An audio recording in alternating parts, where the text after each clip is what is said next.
Hello दोस्तों, कैसे हो आप लोग। स्वागत करता हूं, मैं हूं वैभव प्रकाश और आपका स्वागत है इस पर्टिकुलर सेशन में जहां पे कि हम एक मैराथन सीरीज करने वाले हैं of all the important current affairs from the perspective जो कि आपके क्लैट 2024 एग्जामिनेशंस में पूछा जा सकता है। इस मैराथन सीरीज में 4 क्लासेस होंगी। This is class number 1।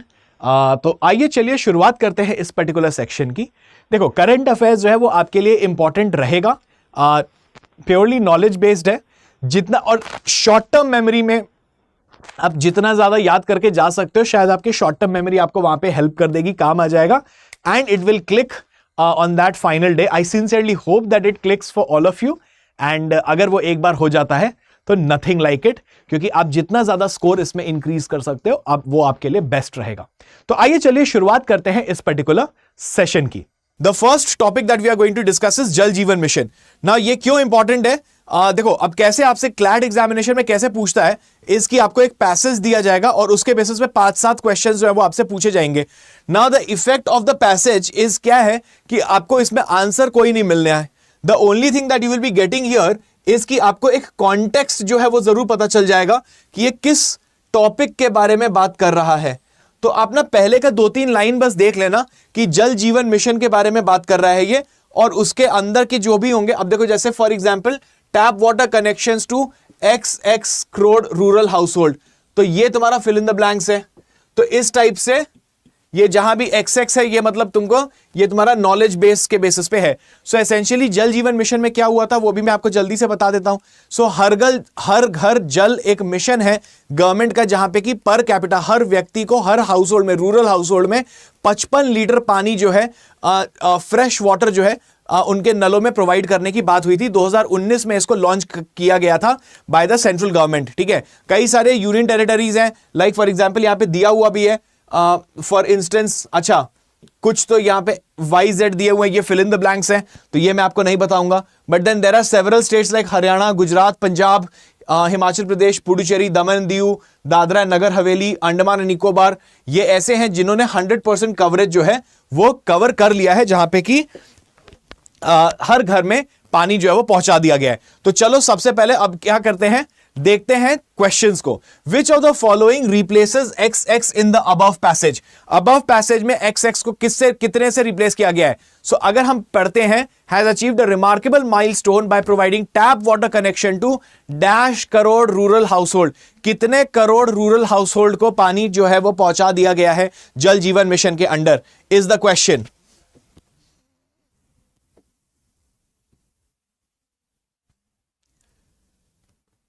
तो what is the correct answer. चलो इसको क्वेश्चन नंबर भी लिख लेते हैं। Question number 1, what is the correct answer to question number 1।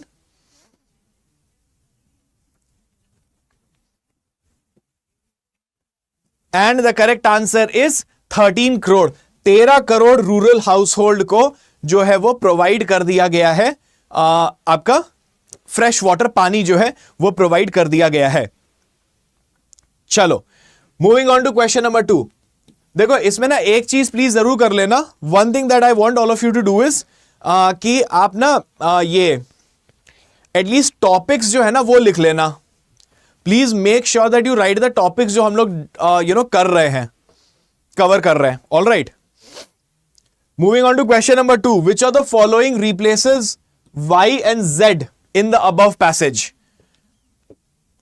Y और Z जो है उसको किससे रिप्लेस किया गया है, या फिल इन द ब्लैंक्स करो। तो as of the latest data several states and union territories including dash dash Haryana, Gujarat, Punjab, HP, Puducherry, Daman and Diu, Dadra Nagar Haveli and Andaman and Nicobar islands have achieved 100% coverage. Okay, तो अब ये बताओ कि ये कहां पे हुआ है।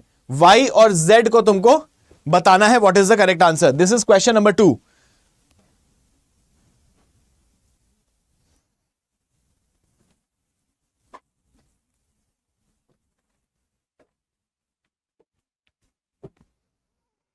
And the correct answer is Goa and Telangana. ठीक है, the correct answer is Goa and Telangana.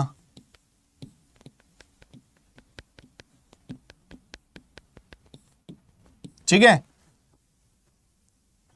सो सबसे पहले जो है ना फर्स्ट में गोवा एंड दादरा एंड नगर हवेली जो है दीज वर द वंस जिन्होंने सबसे पहले 100% कवरेज जो है हर घर जल के एम्बिट में जो आता है, हर घर जल में इन्होंने 100% कवरेज जो है वो कर ली थी सबसे पहले गोवा एंड दादरा एंड नगर हवेली ने। बट क्योंकि दादरा एंड नगर हवेली ऑलरेडी वहां पैसेज में दिया हुआ था, एक state that was missing was Telangana, the state of Telangana. So correct answer to question number 2 is A, Goa and Telangana. Now moving on to question number 3, which of the following statements is incorrect regarding the features of Jal Jeevan mission?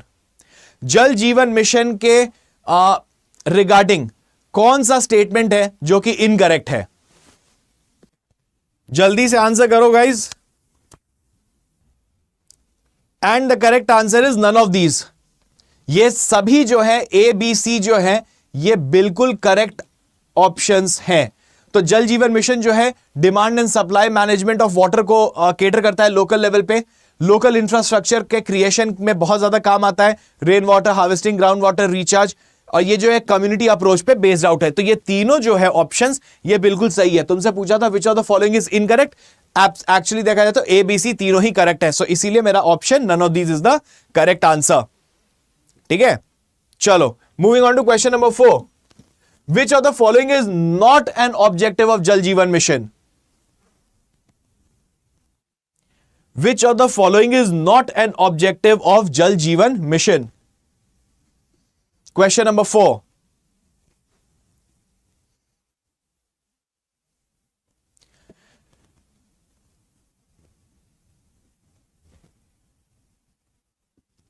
And the correct answer is none of these. ठीक है, तो देखो जल Jeevan mission का objective tap and sewer water connection नहीं है, रीजुविनेशन, यहां देखो टैप एंड सीवर कनेक्शन बोला है।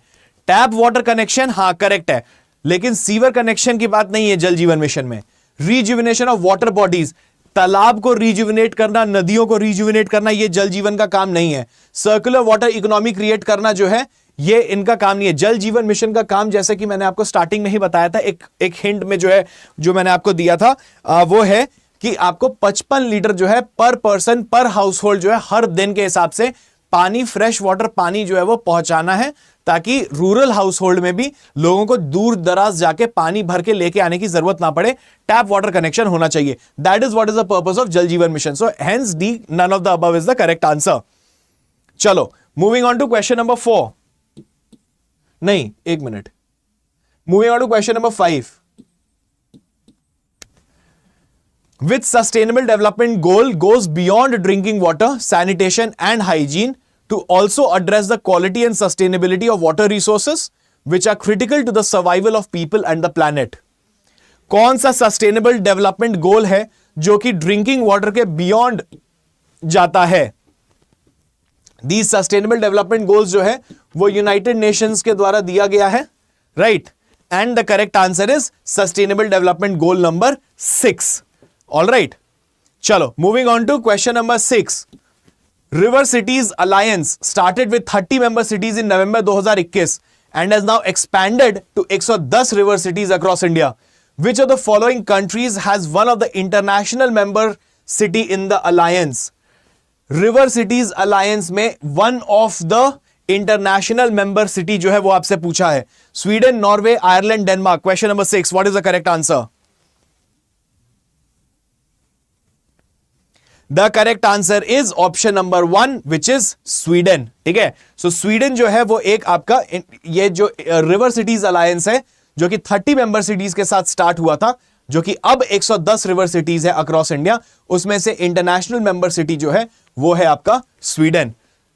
चलो moving on to question number 7। देखो जितने भी इंपॉर्टेंट क्वेश्चन है ना वो सब मैं करा दे रहा हूं तुमको इस पर्टिकुलर टॉपिक से।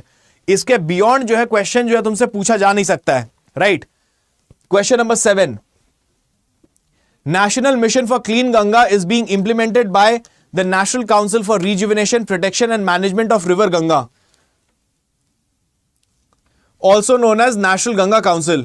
This mission was established on 12th August 2011 under Societies Registration Act. ये जो Societies Registration Act है वो किस साल में बना था is the question. अब तुमसे थोड़ा इन डेप्थ लेवल का क्वेश्चन जो है वो पूछ लिया गया है यहां पे। And the correct answer to question number 7 is 1860। 1860 में जो है सोसाइटीज रजिस्ट्रेशन एक्ट जो है वो बना था। ठीक है, now moving to question number 8। I think ये लास्ट क्वेश्चन है इस पर्टिकुलर टॉपिक का, so don't worry. Which of the following statement is और आर करेक्ट? इनमें से कौन सा स्टेटमेंट जो है या तो एक है या तो दो है जो करेक्ट है। National Ganga river basin authority was constituted under the provisions of environment protection act 1986। और ये जो गंगा रिवर बेसिन अथॉरिटी है was dissolve with effect from 7 October 2016 after the constitution of national council for rejuvenation protection and management of river Ganga, जिसको कि refer किया जाता है as national Ganga council. या तो ये ए गलत है या बी गलत है, या सॉरी ए सही है बी सही है, या दोनों ए और बी सही है, या कोई भी सही नहीं है। क्वेश्चन नंबर 8 जल्दी से बताओ।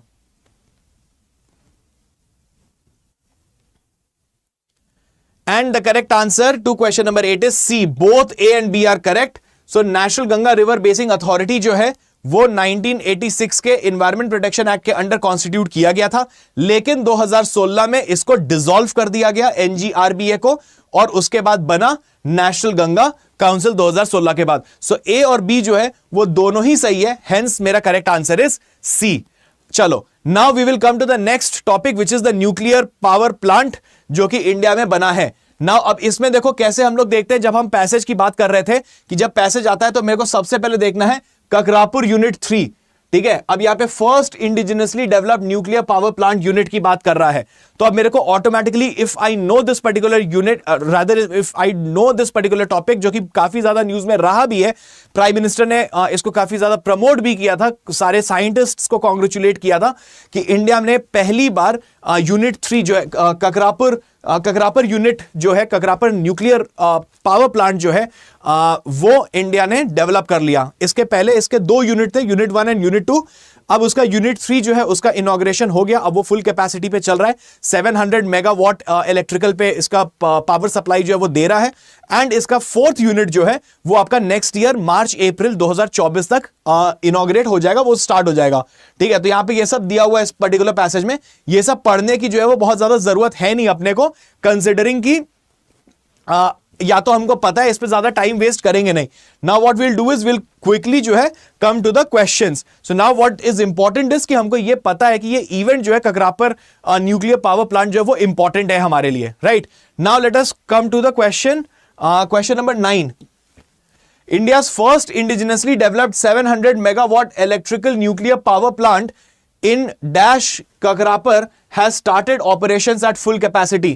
तुमसे स्टेट पूछ रहा है कि ये ककरापुर न्यूक्लियर रिएक्टर प्लांट जो है वो कहां पे है, तमिलनाडु, गुजरात, केरला या फिर Rajasthan. Question number 9, what is the correct answer? The correct answer is option B, Gujarat. In the state of Gujarat जो है आपका first indigenously developed 700 megawatt electrical जो है वो इंडिजिनसली डेवलप्ड का मतलब हमने खुद से बनाया है। All right, yes Sachin, you got it right, very good. चलो, question number 10। Present installed nuclear power capacity is set to increase from 6780 megawatts to 22,480 megawatts by 2031. In April 2023, the center has accorded administrative approval and financial sanction for how many indigenous pressurized heavy water reactors of 700 megawatt electrical each in fleet mode. Basically, तुमसे ये पूछा है कि 2023 अप्रैल में central government ने कितने को sanction दिया है ताकि indigenous pressurised heavy water reactor PHWR, ये PHWR जो है तुम्हारा ककरापुर न्यूक्लियर पावर प्लांट में यूनिट नंबर 3 में इसको यूज किया गया है। ठीक है, सो कितने का टोटल सैंक्शन मिला है इसमें? Question number 10, the correct answer is C10। तो ऐसे 10 जो है pressurised heavy water reactors 700 megawatt electrical के ऐसे 10 और जो है प्लांट्स बनेंगे, इसका सैंक्शन सेंट्रल गवर्नमेंट ने ऑलरेडी दे दिया है। Alright, now nuclear energy is the dash largest source of electricity for India which contributes about 3% of the total electricity generation of the country. Basically तुमसे पूछा है nuclear energy is the third, fourth, fifth और sixth largest source of electricity for India? Question number 11,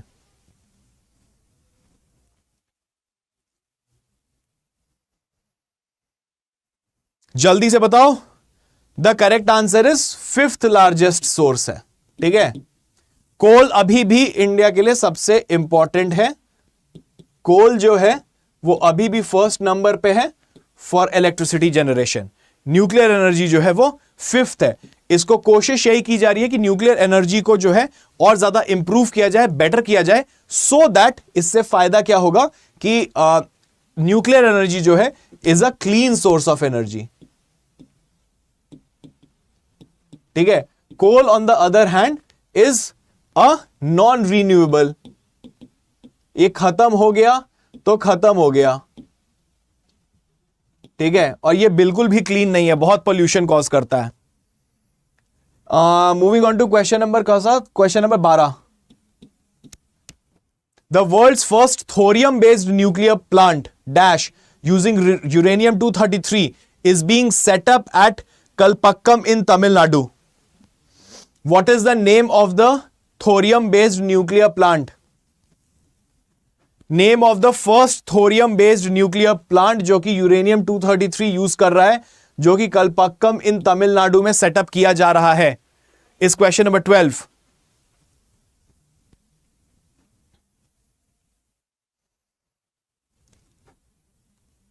and the correct answer is Bhavni, ठीक है। इसका नाम है Bhavni. All right, the first thorium based nuclear plant जो है उसका नाम है भवनी, जो कि कलपक्कम तमिलनाडु में सेटअप किया जा रहा है। All right, which of the following statement is incorrect regarding international atomic energy agency IAEA?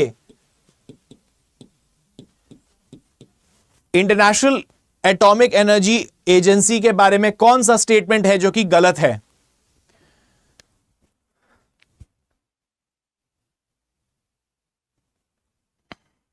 ये डेफिनेटली थोड़ा लेंदी है for you to read, but हाँ देखो, अगर क्लैट लेवल के लिए तैयारी करना है ना तो डिफिकल्ट, मैं फिर देखो सिंपल सा फंडा है। अगर क्लैट के लिए सीरियसली तैयारी कर रहे हो तो तुम्हारे लिए ये वीडियो सीरीज जो है वो इंपॉर्टेंट रहेगा। अगर ज्यादा इंटरेस्ट नहीं है पढ़ने में और तुमको चाहिए कि बहुत इजी क्वेश्चंस लाके मैं करा दूं, तो फिर ये सीरीज तुम्हारे काम की बिल्कुल भी नहीं होगी। तो I am not going to compromise on the quality of the questions. अगर क्लैट में डिफिकल्ट क्वेश्चंस पूछते हैं तो मैं तुमसे डिफिकल्ट क्वेश्चन पूछूंगा, ठीक है। द पॉइंट इज कि आपका देखो, मैं यहां पे आया हूं विद अ ऑब्जेक्टिव कि मुझे आपके क्लैट के करंट अफेयर्स को अच्छे से तैयार करा देना है। अगर उसके लिए आप सीरियसली हो मेरे साथ, ग्रेट।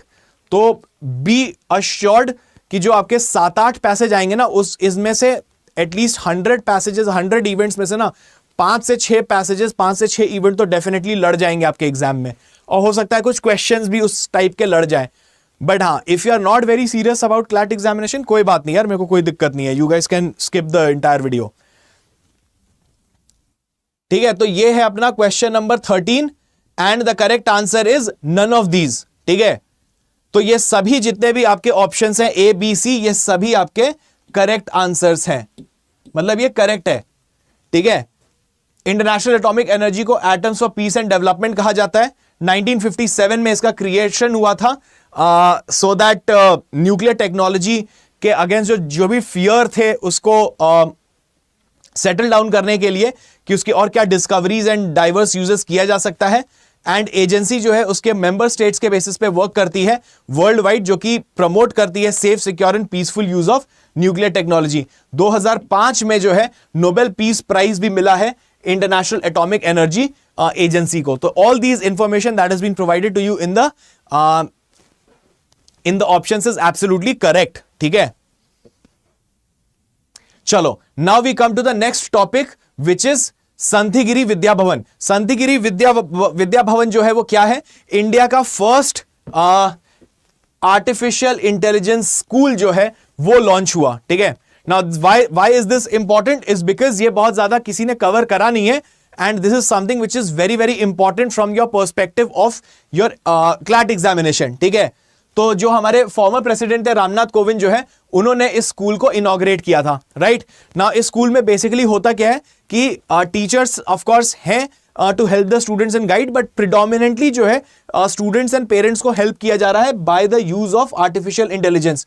नाउ क्योंकि टेक्नोलॉजी ड्रिवन है तो इसमें काफी ज्यादा आपको बेनिफिट एंड सपोर्ट जो है वो मिलता है, और इसके कॉस्ट जो है वो कॉस्ट रिडक्शन काफी ज्यादा हो गया है for the students. Students also have the option of availing some scholarships here, and यहाँ पे कई सारे entrance examinations like JEE, NEET, CLAT also for that matter, जिसकी हम लोग तैयारी कर रहे हैं, ये सभी एंट्रेंस एग्जामिनेशन की तैयारी भी जो है स्कूल में कराई जाती है। एंड इनके जो करिकुलम है वो नेशनल एक्रेडिटेशन काउंसिल के जो करिकुलम है उससे मैच करता है, और ये नेशनल एजुकेशन पॉलिसी के विजन के साथ चलता हुआ ये एक स्कूल जो है वो एस्टैब्लिश किया गया है। इसको वैदिक ई स्कूल जो है अलॉन्ग विथ यूनाइटेड स्टेट्स का आई लर्निंग इंजन जो है, इन दोनों ने मिल के पार्टनर करके इस स्कूल को इनॉग्रेट किया है, चला रहे हैं।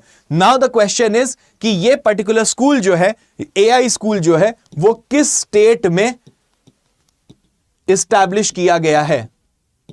Which state have they established it in? What is the question number? एक मिनट मेरे को थोड़ा सा पीछे जाने दो, मैं क्वेश्चन नंबर भूल गया। 14। ठीक है, question number 14, which are the following replaces X in the above passage? Basically वही बात है कि किस स्टेट में एस्टैब्लिश किया गया है। Ayush Kumar has answered it absolutely correct. Kerala is the correct answer, very good. Question number 14, the correct answer is Kerala, yes. Question number 15, Google's AI model called LAMDA was introduced in which year as redacted by one in the passage? Google का जो ये artificial intelligence model है called as लमाडा, वो किस साल में introduce किया गया था? इस क्वेश्चन नंबर 15।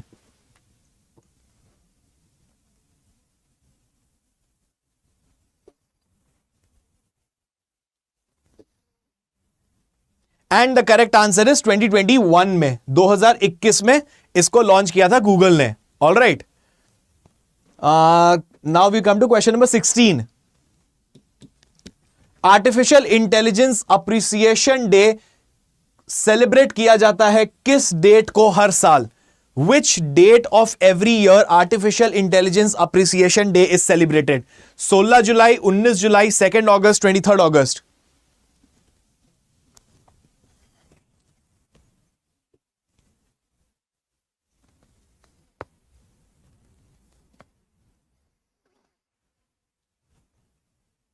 सचिन से सीरियस। हाँ यार, मतलब थोड़ा तो सीरियस होना पड़ेगा ना यार, मतलब every time it can not be a matter of joke.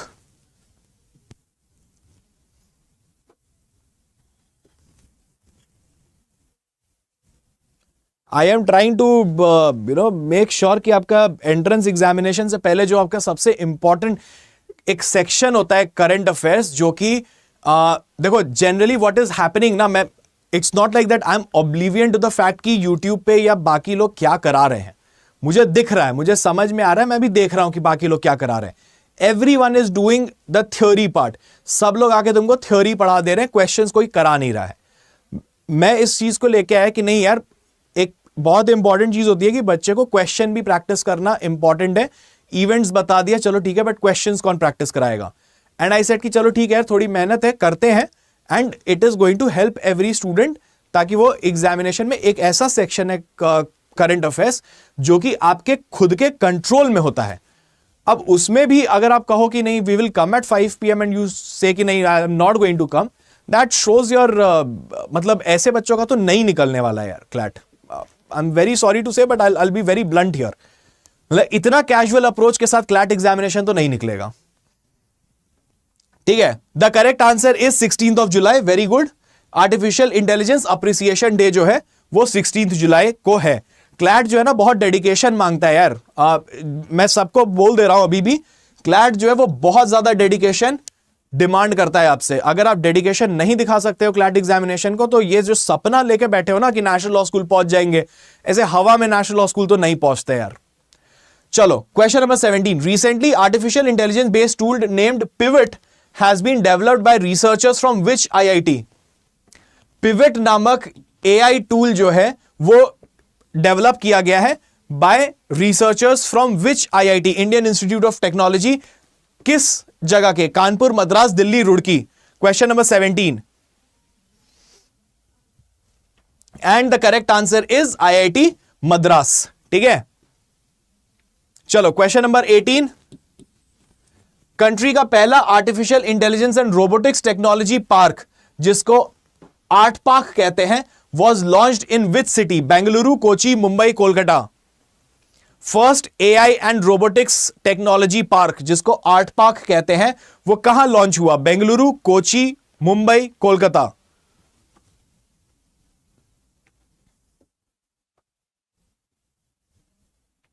And the correct answer is option A, Bengaluru in Karnataka. All right, चलो, so with this we come to end of and now we will come to the third. एक मिनट, ये third ही है ना? हाँ, ठीक है। So we will come to the Hindi दिवस। All right, now हिंदी दिवस is important again।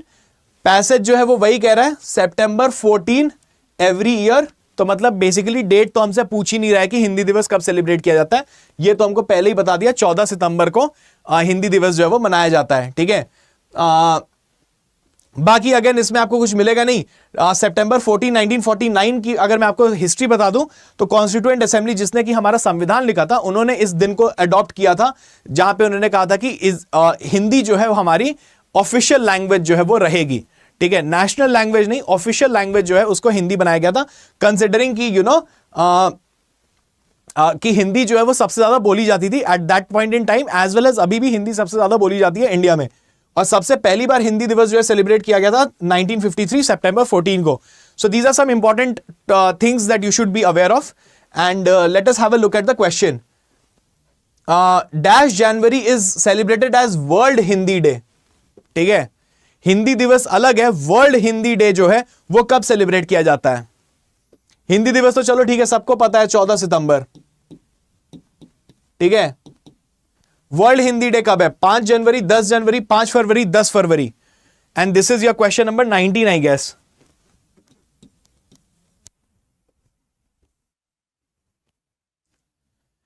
The correct answer to question number 19, world Hindi day जो है वो 10 जनवरी को मनाया जाता है। ठीक है, चलो moving on to question number 20। International mother language day जो है is observe throughout the world since which year? International mother language day. Mother language day का मतलब क्या हुआ? हमारी मातृभाषा जो होती है, is being observe throughout the world since which year? Question number 20 and the correct answer is 2000। ठीक है, 2000 से इसको सेलिब्रेट किया जा रहा है। कब किया जाता है? 21 फरवरी को करते हैं। ठीक है, which schedule of the Indian constitution lists the languages recognised by the Indian constitution? जो ऑफिशियल लैंग्वेजेस की लिस्ट है जिसमें 22 लैंग्वेजेस है, वो किस schedule of the Indian constitution में दिया हुआ है? 4th, 5th, 8th और 10th इज क्वेश्चन नंबर 21। देखो, जीके करंट अफेयर्स में ना ज्यादा टाइम लेने का कोई पॉइंट नहीं है। You either know the answer to the questions और you do not know the answers to the question. The purpose of to everyone who is attending the class, तो मैं आपको ये जरूर बोलूंगा कि अगर नहीं भी आ रहा है तो कोई बात नहीं, घबराने की जरूरत है नहीं, हम सीख रहे हैं। एग्जाम में आए और हमको इसका आंसर नहीं पता हो, that would be a day and that would be the time when you would be doomed. उस समय आप कुछ नहीं कर पाओगे। अभी आप पढ़ रहे हो और आपको नहीं आ रहा है, कोई दिक्कत नहीं है, एटलीस्ट आप सीख रहे हो। ठीक है, so the correct answer is 8th schedule. ठीक है, 8वें schedule of the Indian constitution में जो है बिल्कुल सही, कई लोगों का सही हुआ है, Sachin, Bablu, you guys have gotten it correct, very good. तो इसमें 8th शेड्यूल 8th शेड्यूल जो है उसमें आपको मिल जाता है सारे languages, official languages. Which part of the Indian Constitution deals with official languages in Article 343 to 351? ये स्ट्रेट अवे तुमसे नॉलेज का क्वेश्चन पूछ लिया कॉन्स्टिट्यूशन से। 343 से 351 तक जो है वो ऑफिशियल लैंग्वेजेस है इंडिया कॉन्स्टिट्यूशन में, लेकिन वो किस पार्ट में है? Which part of the Indian constitution is this section? This is question number 22। And the correct answer is part 17. Part 17 is the correct answer. ठीक है, चलो. Classical status, how many languages enjoys classical status in India? Classical status वो होते हैं जो कि बहुत ज्यादा पुराने लैंग्वेजेस हैं. सो कितने ऐसे हैं लैंग्वेजेस जिनको कि क्लासिकल स्टेटस का दर्जा जो है वो इंडिया में दिया गया है संविधान के द्वारा? And the correct answer is 6. There are 6 languages जो कि क्लासिकल स्टेटस एंजॉय करते हैं under the Indian Constitution. Now we will come to the final, or rather no, this is actually the 5th topic that we are going to be discussing. So last वाला question कितना था? 23. मतलब 24 onwards मेरे को करना है. ठीक है, चलो. So International Day of Democracy जो है उसके बारे में बात करते हैं. तो इलेक्टोरल डेमोक्रेसी इंडेक्स जो है उसकी बात की, जहां पे कि इंडिया का रैंक जो है 108 आया. ठीक है, तो ये 2023 का रिपोर्ट है. इंडेक्सेस जितने भी होते हैं, जो भी रैंकिंग सीरीज आती है, वो बहुत इंपॉर्टेंट है क्लैट पर्सपेक्टिव से. ऑलराइट, तो ये इलेक्टोरल डेमोक्रेसी इंडेक्स जो है, इंडिया की रैंक 108 आई है, जो कि काफी खराब है. वाई खराब है? क्योंकि इससे पहले वाले साल में इंडिया की रैंक जो है वो 100 थी. अगर 108 इंडिया है तो इससे बहुत ज्यादा दूर नहीं है पाकिस्तान, जो कि 110वें नंबर पे है. तो हम बहुत ही क्लोज हैं to Pakistan according to electoral democracy index. देखो, I am not getting into the politics of it कि भाई ये सही रिपोर्ट है, सही इंडेक्स है कि नहीं है, इसको गवर्नमेंट ने कितना बोला कि गलत है नहीं है. मैं बस आपको बता रहा हूं कि क्या फैक्चुअल सिनेरियो है जो कि यहां पे हुआ है. राइट, अब इसमें इंडिया को टॉप 10 ऑटोक्रेटाइजिंग कंट्रीज भी कहा गया. ऑटोक्रेटिक का मतलब होता है जहां पे तानाशाह चलती है. ठीक है, डिक्टेटरशिप टाइप का बोला गया. टॉप 10 ऑटोक्रेटिक कंट्रीज में इंडिया को डाल दिया गया है according to this particular index report. ठीक है, और लिबरल डेमोक्रेसी इंडेक्स में अगर देखें तो इंडिया की रैंक जो है वो 97th है. इलेक्टोरल डेमोक्रेसी जो है वो डील करती है कि आपके इलेक्शंस कितने फ्री होते हैं, कितने फेयर होते हैं, कितना एक्सेसिबल है लोगों के लिए जाके वोट करना. एंड उसके अलावा लिबरल डेमोक्रेसी इंडेक्स बात करती है और रादर ये देती है कि वो जो एक कंट्री है वहां पे कितनी लिबरल है, वहां पे ये थॉट प्रोसेसेस कितने लिबरल है, वहां पे चीजें जो है वो लोगों के लिए कितनी आसान और लिबरल है कि आप कोई चीज को बोल सकते हो, अपने को एक्सप्रेस कर सकते हो. तो इसके बारे में जो बात कर रहा है, इसमें बेसिकली फिर यूएस की रैंकिंग 23 है, कनाडा की 24 है और यूनाइटेड किंगडम्स की 20th पोजीशन है. अगर लेकिन बात करें कि बाकी कोई कंट्रीज कैसी हैं, तो नंबर 1 पे डेनमार्क है. डेनमार्क है, स्वीडन है, नॉर्वे है, स्विट्जरलैंड है. टॉप 3-4 में यही आपके स्कैंडिनेवियन कंट्री और एक यूरोपियन, स्विट्जरलैंड चौथे नंबर पे है. ठीक है, तो इस तरीके से आपका इसमें रैंकिंग जो है वो निकाल के दी गई थी. तो आइए चलो देखते हैं क्वेश्चंस को कि क्या है. 24th question, international day of democracy जो है वो किस डेट को एनुअली मनाया जाता है, सेलिब्रेट किया जाता है? The international day of democracy is observed annually on which date? 14, 15, 16 या फिर 17 सितंबर?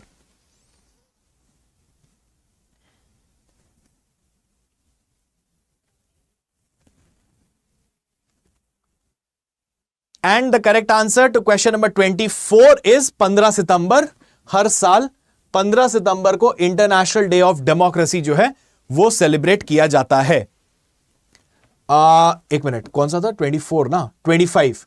तो क्वेश्चन नंबर 25 जो है वो देख लेते हैं.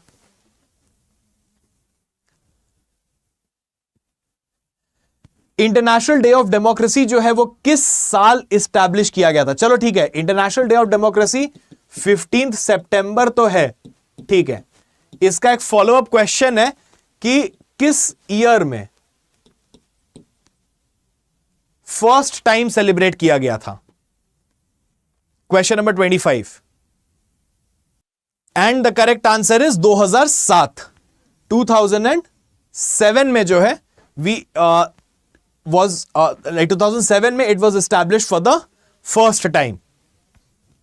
Question number 26. The launch of Sansad TV date coincides with International Day of Democracy. It was launched in which year? Sansad TV जो है वो International Day of Democracy के साथ उसका लॉन्च डेट जो है वो क्लैश करता है. मतलब संसद टीवी भी 15 सितंबर को लॉन्च किया गया था, लेकिन किस साल संसद टीवी जो है वो लॉन्च किया गया था। संसद टीवी बेसिकली आपका लोकसभा एंड राज्यसभा के जो टीवी चैनल्स थे इनको मर्ज करके एक चैनल बना दिया गया था जिसको कि हम संसद टीवी कहते हैं। तो ये किस साल में किया गया था इस question number 26? And the correct answer is 2021। ठीक है। Question number 27, which of the following statement is और आर करेक्ट? एक बार इसको चेक करो। इसमें आपको तीनों ऑप्शन जो है वो पढ़ने पड़ेंगे। And the correct answer is all of the above. ठीक है, ये थोड़ा डिफिकल्ट क्वेश्चन है, slightly difficult question. Even if अगर ये नहीं आता, ये अगर आप छोड़ भी देते तो that would have been okay. ठीक है। इसके बाद कौन सा क्वेश्चन है? 28, question number 28, which country hosted the first summit for democracy to renew democracy at home and confront autocracies abroad? First summit for democracy किस कंट्री ने होस्ट किया था? Question number 28। And the correct answer to question number 28 is United States of America. ठीक है, first summit for democracy जो है वो United states ने होस्ट किया था। इस समिट का नाम था to renew democracy at home and confront autocracies abroad. मतलब कि हमें अपने घर में जो डेमोक्रेसी है उसको रिन्यू करनी है, उसको देखना है कि उसमें और क्या बेटरमेंट किया जा सके, और बाहर के देशों में जो ऑटोक्रेटिक चीजें चल रही है, तानाशाही जो चल रही है, उसको हमको कन्फ्रंट करना है, उसको हमको टैकल करना है। ठीक है, so that was the first summit of for democracy. India को 54th टाइगर रिजर्व मिला, वीरांगना दुर्गावती टाइगर रिजर्व इन मध्य प्रदेश। ठीक है, इन्वायरमेंट से रिलेटेड क्वेश्चन जो होते हैं वो बहुत पेट क्वेश्चन है क्लैट के लिए और किसी भी एंट्रेंस एग्जामिनेशन के लिए। तो ये एक टॉपिक है जो काफी इंपॉर्टेंट होगा। वीरांगना दुर्गावती टाइगर रिजर्व जो है मध्य प्रदेश में, वो एक इंपॉर्टेंट टॉपिक है। अब देखो पैसेज जो है उसमें कुछ ज्यादा आपको मिलना नहीं है, बस पैसेज में हमको देखना है कि क्या कहीं पे कोई फिल इन द ब्लैंक्स के लिए एक्स वाई दिया है। तो हाँ, द करेक्ट ये बिल्कुल दिया हुआ है। ठीक है, तो यहां पे एक डैश दिया है, तो इसको थोड़ा सा पढ़ना पड़ेगा। बाकी अपार्ट फ्रॉम दैट हमको कोई ज्यादा इससे कुछ आंसर जो है वो अपने को मिलेगा नहीं।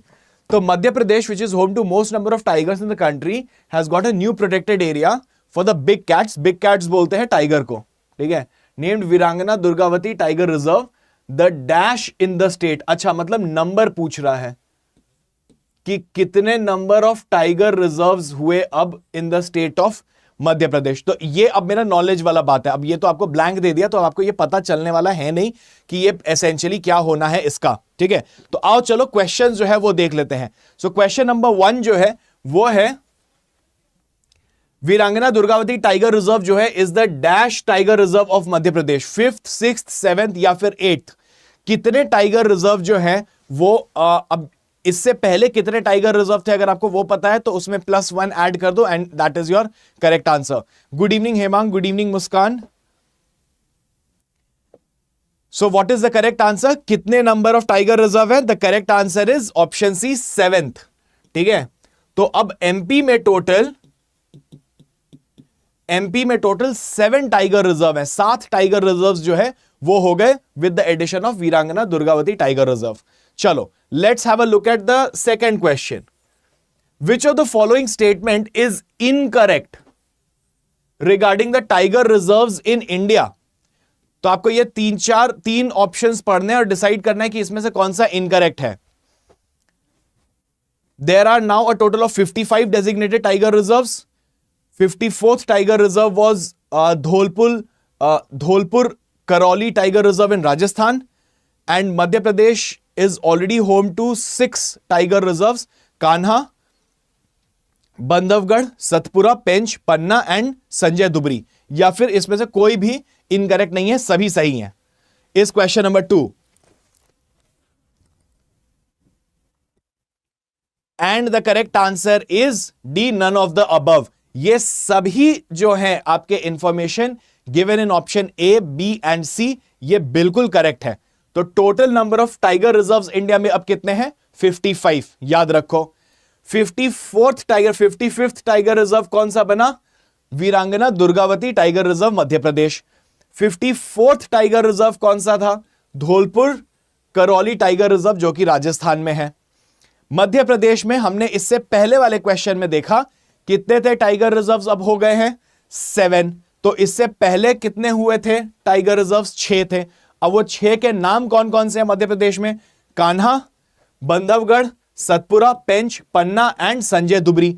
ये जो है आपके 6 tiger reserve already Madhya Pradesh में थे। ये तीनों आंसर जो है, ये तीनों ऑप्शन जो है वो करेक्ट है, इसीलिए इसमें से कोई भी इनकरेक्ट नहीं है, hence D became the correct answer. Muskan, you got it correct, very good. चलो moving on to question number 3। Which of the following tiger reserve has the highest tiger population? Jim Corbett, Bandipur, Mudumalai, Nagarhole. किस tiger reserve में highest tiger population है? इस question number 3 जल्दी जल्दी बताएंगे।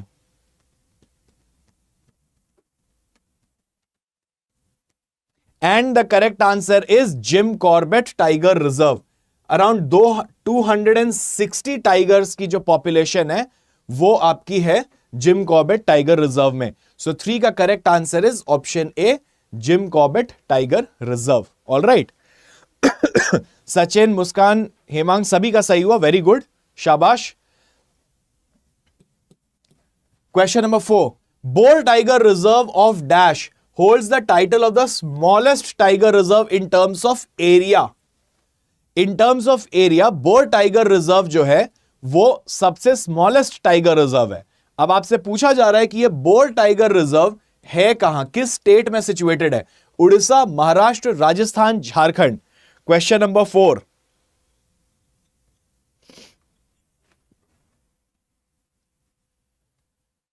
And the correct answer to question number 4 is option B, Maharashtra. ठीक है, bore tiger reserve जो है वो आपका महाराष्ट्र में सिचुएटेड है, जो कि इन टर्म्स ऑफ एरिया की बात करें तो सबसे छोटा टाइगर रिजर्व है। आ जाओ लास्ट क्वेश्चन, 5वां क्वेश्चन कर लेते हैं। किसी का भी सही नहीं हुआ, कोई बात नहीं, कोई बात नहीं। अच्छा, क्वेश्चन नंबर लिख के आंसर लिखो, ज्यादा बेटर रहेगा। चलो, विच of the following statement is incorrect regarding वीरांगना दुर्गावती टाइगर रिजर्व? अब इसमें तुमको बताना है ए बी सी में कौन सा गलत है। So Madhya Pradesh was interested with the task of merging Nauradehi and Durgavati wildlife sanctuaries to create this sanctuary reserve, tiger reserve. June 2023 में combined area spanning Sagar, Damoh and Narsinghpur district was officially notified as Virangana Durgavati tiger reserve.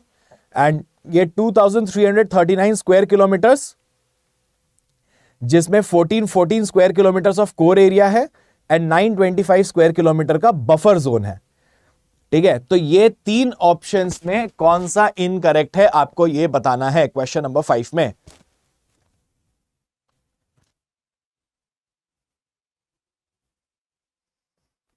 And the correct answer is again none of these. इसमें ये सभी information जो दिए हुए हैं question number 5 में ये बिल्कुल सही है। ठीक है, सो मध्य प्रदेश को इंटरेस्ट किया गया था कि नरूला देही and Durgavati wild life sanctuary को आपको मर्ज करना है, उसको साथ में मिला देना है। ठीक है, जून 2023 में इस सागर, दमोह एंड नरसिंहपुर डिस्ट्रिक्ट है ये मध्य प्रदेश के, इनको नोटिफाई किया गया एज द टाइगर रिजर्व। और इसकी अगर टोटल एरिया की बात करें तो 2339 स्क्वायर किलोमीटर्स का इसका मतलब ओवरऑल टोटल एरिया जो है वो है, जिसमें से core area around 14 square kilometre है और 925 स्क्वायर किलोमीटर आपका एक बफर जोन है। मतलब रिजर्व से थोड़ा सा बाहर में थोड़ा बफर जोन भी जो है वो रखा जाता है, तो इसका 925 स्क्वायर किलोमीटर आपका थोड़ा एक बफर जोन है। तो ये सभी आंसर जो है, ये सभी ऑप्शंस तीनों सही थे, इसीलिए हमारा करेक्ट आंसर डी हुआ। चलो, now we come to the second topic which is doctor M S Swaminathan the father of green revolution on the father of green revolution in India, इनकी जो है डेथ हो गई। ठीक है, तो ग्रीन रेवोल्यूशन क्योंकि एक इंपॉर्टेंट टॉपिक है, हमेशा से ही रहा है, सभी एंट्रेंस एग्जामिनेशन के लिए रहा है, तो इसीलिए इसको हम लोग कंप्लीटली डिनाई नहीं कर सकते, रिमूव नहीं कर सकते कि क्लैट इस पे शायद क्वेश्चन ना बनाए। ठीक है, सो डेफिनेटली अब क्योंकि डॉक्टर एम एस स्वामीनाथन की डेथ हो गई है तो वापस से ये टॉपिक जो है वो इंपॉर्टेंट हो जाता है। अगेन इसमें हमको ज्यादा कुछ पढ़ने की और जानने की जरूरत है नहीं, बट ठीक है, he is the father of green revolution in India, he died at the age of 98, Chennai में उनकी डेथ हुई, एंड जेनेटिक्स में वो काम करते थे, high yielding variety of seeds जो है उन्होंने बनाई थी, जिसके कारण इंडिया में जो एग्रीकल्चर सेक्टर का बूम आया था नॉर्थ इंडिया में, वो उसका पूरा क्रेडिट जो है वो डॉक्टर एम एस स्वामीनाथन को दिया जाता है। ठीक है, तो ये वही बात है, इसमें बस एक बार क्विकली नजर निकाल के ये देख लो कि इसमें, हाँ देखो देखो, एक यहां पे 1 दिख रहा है, मतलब ये एक है अपना फिल इन द ब्लैंक्स, और कोई फिल इन द ब्लैंक्स तो नहीं दिख रहा है, नहीं। तो Swaminathan who is known as the dash by the United Nations environment programme, okay, तो यहां पे इनको कोई और भी टाइटल दिया गया है apart from the title of father of India's green revolution, इनको यूनाइटेड नेशन एनवायरनमेंट प्रोग्राम जो है उन्होंने क्या टाइटल दिया था, वो आपसे एक सवाल जो है यहां पे पूछा गया है, और यही आपका सबसे पहला भी सवाल आ गया। चलो question number 6, he was given the title of dash by the United Nation Environment Program as redacted by 1 in the passage, मतलब जो fill in the blanks दिया है आपको पैसेज में, तो यूनाइटेड नेशंस एनवायरनमेंट प्रोग्राम ने स्वामीनाथन को कौन सा टाइटल दिया था? Father of agriculture, father of green environment, father of economic ecology, father of modern genetics. Question number 6। Good evening everyone, good evening जो लोग अभी थोड़ा लेट ज्वाइन किए हो, गुड इवनिंग राधा। हाँ, सो बताओ correct answer to question number 6 जल्दी, final chance. And the correct answer is father of, गलत हो गया Aman, father of economic ecology. Father of economic ecology जो है उनको ये टाइटल जो है वो दिया गया by the United Nations environment programme. ठीक है, चलो किसी का भी सही नहीं हुआ, कोई बात नहीं। क्वेश्चन नंबर 7 देखो, इसीलिए क्लासेस जो होती है ना इंपॉर्टेंट होती है, कि आपको लगता है कि हमको आता है ये सारी चीजें, लेकिन जब आप एक्चुअली क्वेश्चन सॉल्व करने बैठते हो देन यू रियलाइज कि यार हमसे तो बहुत ज्यादा मिस्टेक्स हो रही है। ठीक है, so question number 7, doctor Swaminathan received several awards including the first world food prize in dash for introducing high yielding wheat and rice varieties in India. First world food prize जो है डॉक्टर स्वामीनाथन को किस साल में दिया गया था? अच्छा, मुस्कान का सही था, चलो ठीक है, good good good Muskan, good.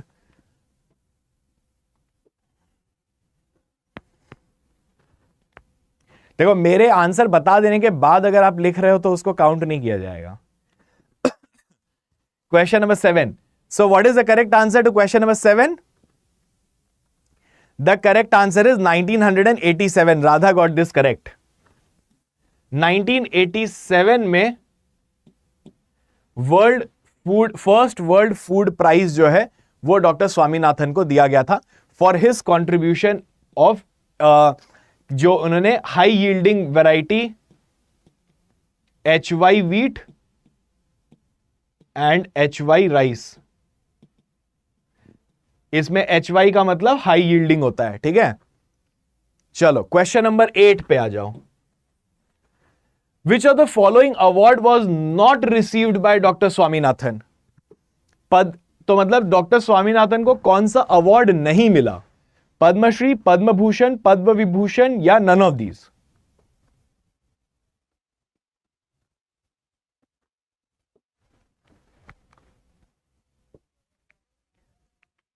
Which of the following award was not received by Dr. Swaminathan? Is question number 8. And the correct answer is D, none of these. तो essentially डॉक्टर स्वामीनाथन को पद्मश्री, पद्म भूषण और पद्म विभूषण जो है ये तीनों अवार्ड्स मिले थे।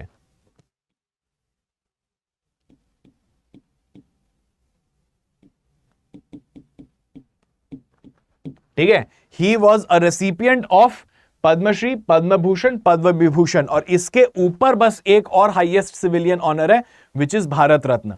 तो भारत रत्न तो खैर बहुत लिमिटेड लोगों को ही मिलता है, तो सेकेंड हाईएस्ट सिविलियन ऑनर तक जो है वो आपके डॉक्टर एमएस स्वामीनाथन को दिया गया है।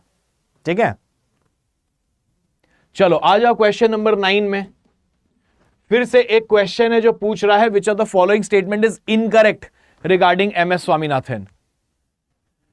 1988 में he became the president of international union for conservation of nature and natural resources, highlighting his dedication to environmental protection. His influence extended globally, contributing to various international agriculture and environment initiatives. Time magazine recognized him as one of the 20 most influential Asians of 20th century. या फिर none of these. हाँ, so बताओ। अब देखो यहां पे ना थोड़ा सा लॉजिक लगा लो। अब अगर इतने डेप्थ में आपने नहीं पढ़ा है तो थोड़ा सा लॉजिक लगा लो कि इसमें से अगर क्या सही लग रहा है आपको, उसके बेसिस पे आप एक गेस वर्क जो है वो ले सकते हो। तो इसका essentially the correct answer which of the following is incorrect, none of this is incorrect. ये सभी जो है ये सही है। ठीक है, तो इंटेलिजेंट गेस वर्क इसी को कहते हैं कि अगर हमको नहीं भी आता है तो हमको देख के लग रहा है कि अच्छा ये एक्चुअली हाईलाइट कर रहा है एमएस स्वामीनाथन के लाइफ को, तो गलत नहीं होगा नन ऑफ दीज अगर दिया हुआ है तो। अगर नन ऑफ दीज नहीं होता और एक चौथा भी होता देन तो उसमें डेफिनेटली एक कोई ना कोई गलत होता ही होता। तो इसीलिए अगर नन ऑफ दीज दिया हुआ है तो कोशिश करो थोड़ा लॉजिक लगा के, अगर नहीं आता है तो make sure that you go with none of these वाला आंसर। ठीक है, चलो 10th question. Dr. M.S. Swaminathan established the M.S. Swaminathan Research Foundation in which city? Chennai, Trivandrum, Hyderabad, Visakhapatnam.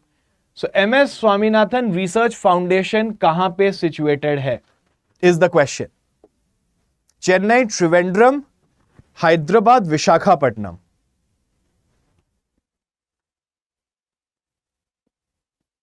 एक मिनट, मुस्कान says प्रेसिडेंट 1984 में है।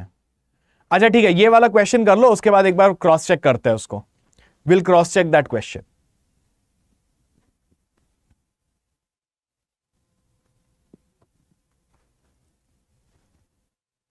एमएस स्वामीनाथन रिसर्च फाउंडेशन जो है वो चेन्नई में है। ठीक है, so the correct answer is option A, Chennai. Alright, अब एक बार हमको जाना है वापस से इस वाले क्वेश्चन में। अच्छा ठीक है, ये वाला जो एक ऑप्शन है ना, समवन इज सेइंग द 1984 में बने थे, इसको एक बार हम लोग क्रॉस चेक कर लेते हैं। एक बार आप ही लोग क्रॉस चेक करके बता दो मुझे।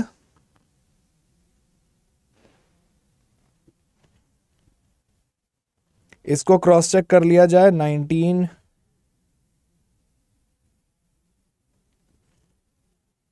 बट चलो ठीक है, इसको क्रॉस चेक कर लेंगे बाद में। अभी आगे बढ़ते हैं। अगर ये 1984 है तो ए ऑफ कोर्स जो है वो गलत हो जाएगा, और अगर ये 1988 है then D will remain the correct answer. ठीक है, सो क्वेश्चन नंबर 9 में थोड़ा सा डाउट है, बट हाँ क्वेश्चन नंबर 10 का correct answer is Chennai. Now we come to the next topic which is action for peace. Okay, जो कि इंटरनेशनल डे ऑफ पीस जो है वो सेलिब्रेट किया जाता है, वो मनाया जाता है by the United Nations. So that is the next topic that we are going to do. So international day of peace जो है डैश सितंबर को मनाया जाता है। एक आपका ये फिल इन द ब्लैंक्स हो गया। तो बेसिकली आपसे वही पूछ रहा है कि किस डे को इंटरनेशनल डे ऑफ पीस मनाया जाता है। 24 hours of non violence and cease fire, इसमें जहां पे भी वर्ल्ड में लड़ाई चल रही होती है उस दिन रोक दिया जाता है इस पर्टिकुलर डे पे। Sustainable development goals, UN secretary general Antonio Guterres का भी नाम दे दिया है, तो ये क्वेश्चन आपसे नहीं पूछ रहा है कि कौन है। सो बेसिकली यही वाली बात है। चलो अब इसके क्वेश्चंस को जो है वो देख लेते हैं।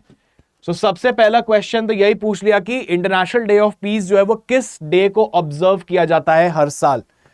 21st, 22nd, 23rd और 24th सितंबर। Question number 11, International Day of Peace is observed every year on, the correct answer is 21st of September.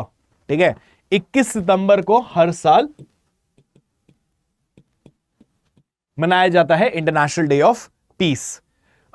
बिल्कुल सही Radha Muskan, very good very good. Question number 12, which of the following statement is incorrect regarding the theme of international day of peace 2023. अब basically आपसे theme पूछ रहा है और यह बोल रहा है कि कौन सा इसमें गलत है आपका. Action for peace our ambition for the global goals. This theme emphasizes on individual and collective responsibilities. To ensure success of these goals, it calls for participation of various actors, including world's 1.2 billion youth. देखो, action for piece जो है ये तो सही है, हम लोगों ने फोटो में ही देखा था, राइट? एक बार तुमको वापस दिखाई देता हूं. एक्शन फॉर पीस जो है, एक्शन फॉर पीस तो यहां पे लिखा हुआ था, तो ए ऑप्शन तो सही है. ये तो तुमको चलो एक हिंट मिल गया, राइट? अब बताओ बी सी में कौन सा गलत है. अगर कोई भी गलत नहीं है तो तुम्हारा डी करेक्ट आंसर होगा. एंड एसेंशियली क्वेश्चन नंबर 12 का करेक्ट आंसर डी ही है. ये तीनों जो है वो सही है. अरे, ये तीनों जो है आपके करेक्ट आंसर हैं.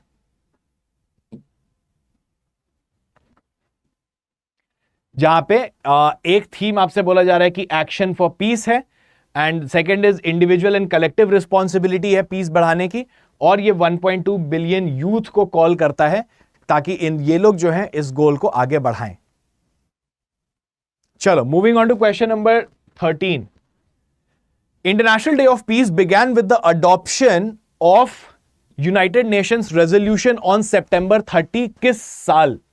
Okay, which year international day of peace जो है वो बिगिन किया with the adoption of the resolution number 36 by 67 on September 30th. Which year? Question number 13. And the correct answer is 1981. Okay, और 1982 से हम लोगों ने फर्स्ट टाइम सेलिब्रेट करना शुरू किया. फर्स्ट टाइम हमने सेलिब्रेट किया, लेकिन जो रेजोल्यूशन है वो 1981 में पास कर दिया गया था. चलो, वेरी गुड. Question number 14. अगर आप मेरा डेली करंट अफेयर्स वाली क्लास अटेंड कर रहे हो सुबह में, तो आपको ये क्वेश्चन नंबर 13 का आंसर पता होगा, क्योंकि ये हम लोगों ने किया था. An important development in the history of this day occurred in which year when it was officially established as International Day of Peace? इसको ऑफिशियली इस्टेब्लिश किया इंटरनेशनल डे ऑफ पीस किस साल में? Question number 14.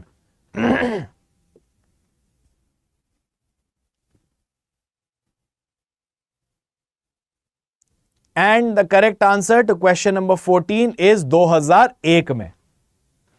ठीक है, 2001 is the correct answer for question number 14. चलो, आ जाते हैं क्वेश्चन नंबर 15 पे. फटाफट कंप्लीट करेंगे, अभी इसके बाद और दो टॉपिक्स बाकी हैं. Which of the following statement is incorrect regarding United Nations peace bell? United Nations peace bell के बारे में कौन सा स्टेटमेंट इनकरेक्ट है? Is question number 15.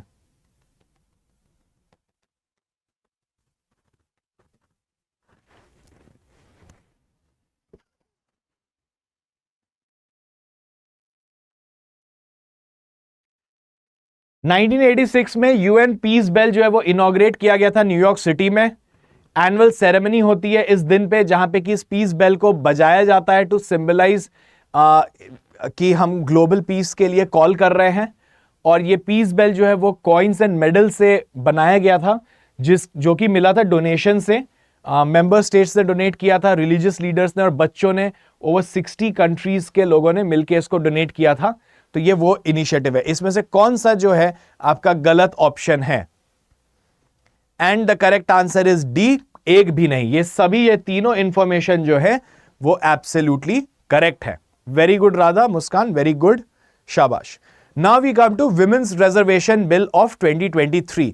I am sure इसके बारे में तो आप लोगों ने पढ़ा ही होगा। एक मेरे को सबसे पहले दिख रहा है fill in the blanks, which is constitutional amendment के बारे में पूछ रहा है आपसे। और एक बार जल्दी से नजर घुमा लो कि क्या कोई ऐसा है, नहीं, सिर्फ एक ही फिल इन द ब्लैंक्स है।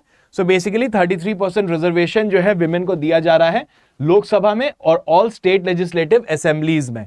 ठीक है, तो ये वाला टॉपिक जो है ये, इसको तो आपको पढ़ना ही पढ़ना है। अब इसके क्वेश्चंस जो है वो देख लेते हैं। Question number 16, which of the following replaces X in the above passage. कौन से कॉन्स्टिट्यूशनल अमेंडमेंट से ये चेंज जो है वो लेके आया जा रहा है।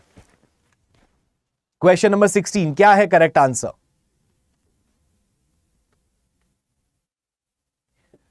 And the correct answer is option A, 128th constitutional amendment जो है संविधान में 128वां चेंज जो किया गया है वो है विमेंस रिजर्वेशन के ऊपर, जहां पे कि 33% सीट्स रिजर्व की जाएगी। वेरी गुड मुस्कान। चलो question number 17, which of the following statement is और आर करेक्ट। काफी लंबे हैं यार, बोथ ए एंड बी, उसके बाद एक है C, both A and B, और फिर है none of these. Bill seeks to insert clause 1 in article 330A to reserve seats, clause at 1/3 of the seat reserve for SC ST। देखो मेन तुमको यही चेक करना है आर्टिकल 330A करेक्ट है कि नहीं, बाकी तो वो सही है। Bill seeks to amend 332A to mandate women's reservation in legislative assemblies plus other amendments in the articles to keep 1/3 of seat for women. हाँ, अब बताओ इसमें दोनों सही है कि कोई भी सही नहीं है। Question number 17,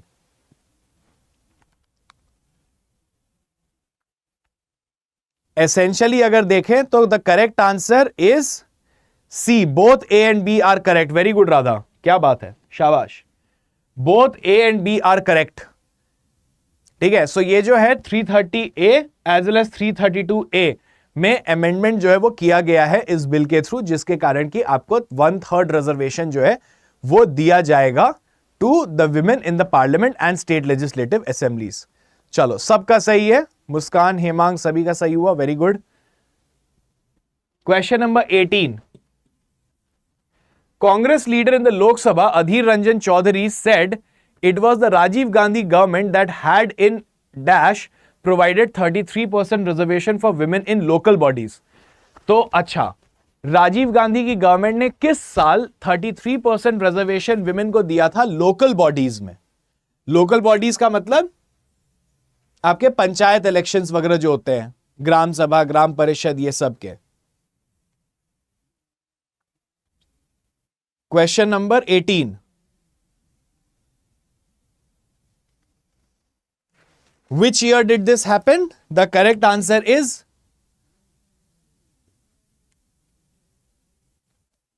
1989। ठीक है, 1989 में जो है ये हुआ था। चलो आ जाओ क्वेश्चन नंबर 19 पे, बताओ इसमें से कौन सा करेक्ट है, ए, बी, सी या फिर ऑल ऑफ देम।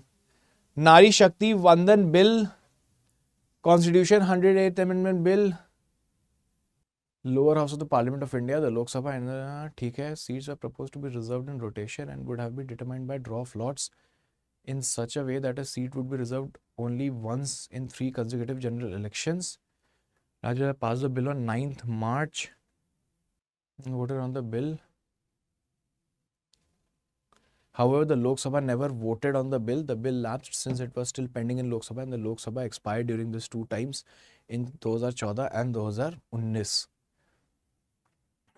ठीक है, correct. So what is the answer to question number 19? Muskan says all of these absolutely correct. Very good Radha, very good Muskan, बिल्कुल सही। ये सभी ऑप्शंस जो है वो करेक्ट है। सो 2010 की अगर बात करें तो उस समय भी विमेंस रिजर्वेशन बिल, जिसको कि नारी शक्ति वंदन बिल जो है वो लेके आया गया था। उस समय यूपीए की गवर्नमेंट थी, ठीक है, जो कांग्रेस लीड कर रही थी। तो 2010 में भी ये बिल जो है वो लेके आया गया था। इसको राज्यसभा ने पास भी कर दिया था, लेकिन लोकसभा जो है इसके ऊपर कभी वोट नहीं किया और इसके कारण बिल जो है वो लैप्स हो गया। ऑलराइट, तो ये ऑल द 3 ऑप्शंस जो है वो करेक्ट है। चलो फाइनल क्वेश्चन जो है इस टॉपिक का 20, first women to be elected as the president of Indian National Congress. First women, अब ये एकदम ही रैंडम स्टैटिक क्वेश्चन है। First women to be elected as the president of Indian National Congress कौन थी? Question number 20। The correct answer is option B, Annie Besant. ठीक है, so question number 20, the correct answer is Annie Besant. Now let us go to the next topic which is the world's highest fighter airfield जो है वो लद्दाख में बन रहा है। मुस्कान, बिल्कुल सही है आपका आंसर पिछले क्वेश्चन का। चलो, न्योमा रीजन जो है, अब वो मैं नहीं बताऊंगा कि कहां है, बिकॉज एज ऑफ नाउ मेरे को दिख गया कि यहां पे एक ब्लैंक है। ठीक है, सो बॉर्डर रोड ऑर्गेनाइजेशन जो है वो कंस्ट्रक्ट कर रहा है वर्ल्ड का highest fighter airfield in the Nyoma region. अब ये न्योमा रीजन कहां पे आता है ये आपको बताना है, क्योंकि ये एक क्वेश्चन है। ठीक है, यहां पे भी एक्स ही है तो मतलब सेम ही होगा, इसके अलावा और कोई नहीं। यहां पे लाइन ऑफ एक्चुअल कंट्रोल वगैरह के बारे में बात कर रहा है, तो इसके ऊपर क्वेश्चन जो है वो डेफिनेटली बन सकता है। और राजनाथ सिंह जो है, जो कि हमारे डिफेंस मिनिस्टर हैं, उन्होंने फाउंडेशन स्टोन जो है फ्रॉम देवक ब्रिज में रख दिया था सितंबर 12 तारीख को ही। तो ये जो है ये टॉपिक है। ठीक है, चलो अब इसके क्वेश्चन जो है वो देख लेते हैं फटाफट। क्वेश्चन नंबर 21 ही है ना? हाँ। The line of actual control is the effective border between India and China. Correct है ये बात। The demarcation line was formed after the dash synonym Indian war. अच्छा, इंडो चाइना वॉर कब हुआ था जिसके बाद ये LAC line of actual control draw किया गया था? 58, 62, 66, 70। Question number 21।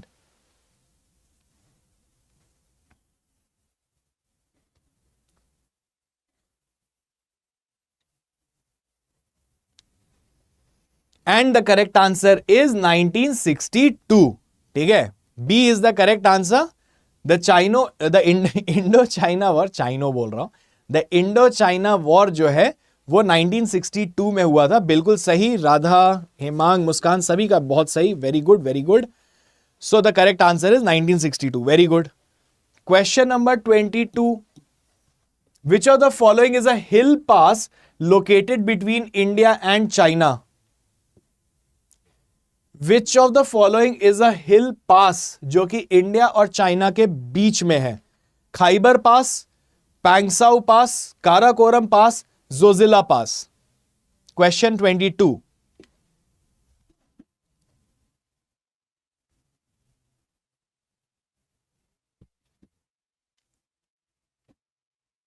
And the correct answer to question number 22 is Karakoram पास, सी। ठीक है, काराकोरम पास जो है क्वेश्चन नंबर 22 का आपका सही जवाब है। So the hill pass that is located between India and China is Karakoram, याद रखना। ऑलराइट, कोई बात नहीं, गलत हो गया, कोई दिक्कत नहीं है। Moving on to question 23, which of the following replaces X in the above passage?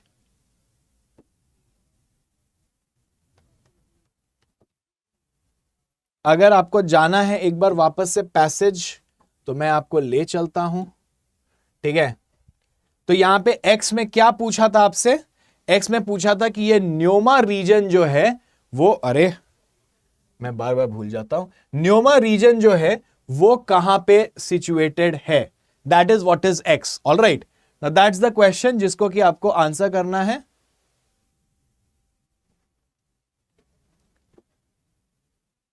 हाँ, so which of the following replaces, तो न्योमा रीजन कहां है?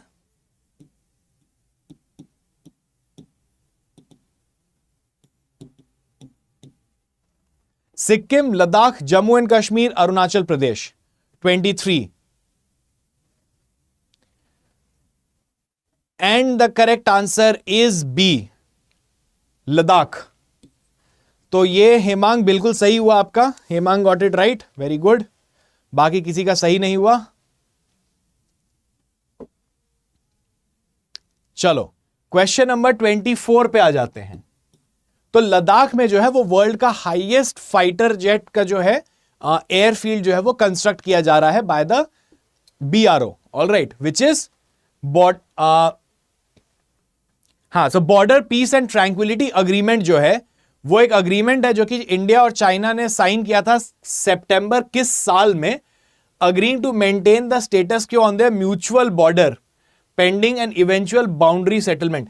तो बेसिकली जो है border peace and tranquility agreement India China ने साइन किया था कि ये जो भी हमारा बॉर्डर है उसको हम लोग इस तरीके से मेंटेन करके रखेंगे, इसी को हम लोग मान के चलेंगे। ये अग्रीमेंट जो है वो किस साल साइन हुआ था between India and China? 1989, 1993, 1997, 2001। Question number 24।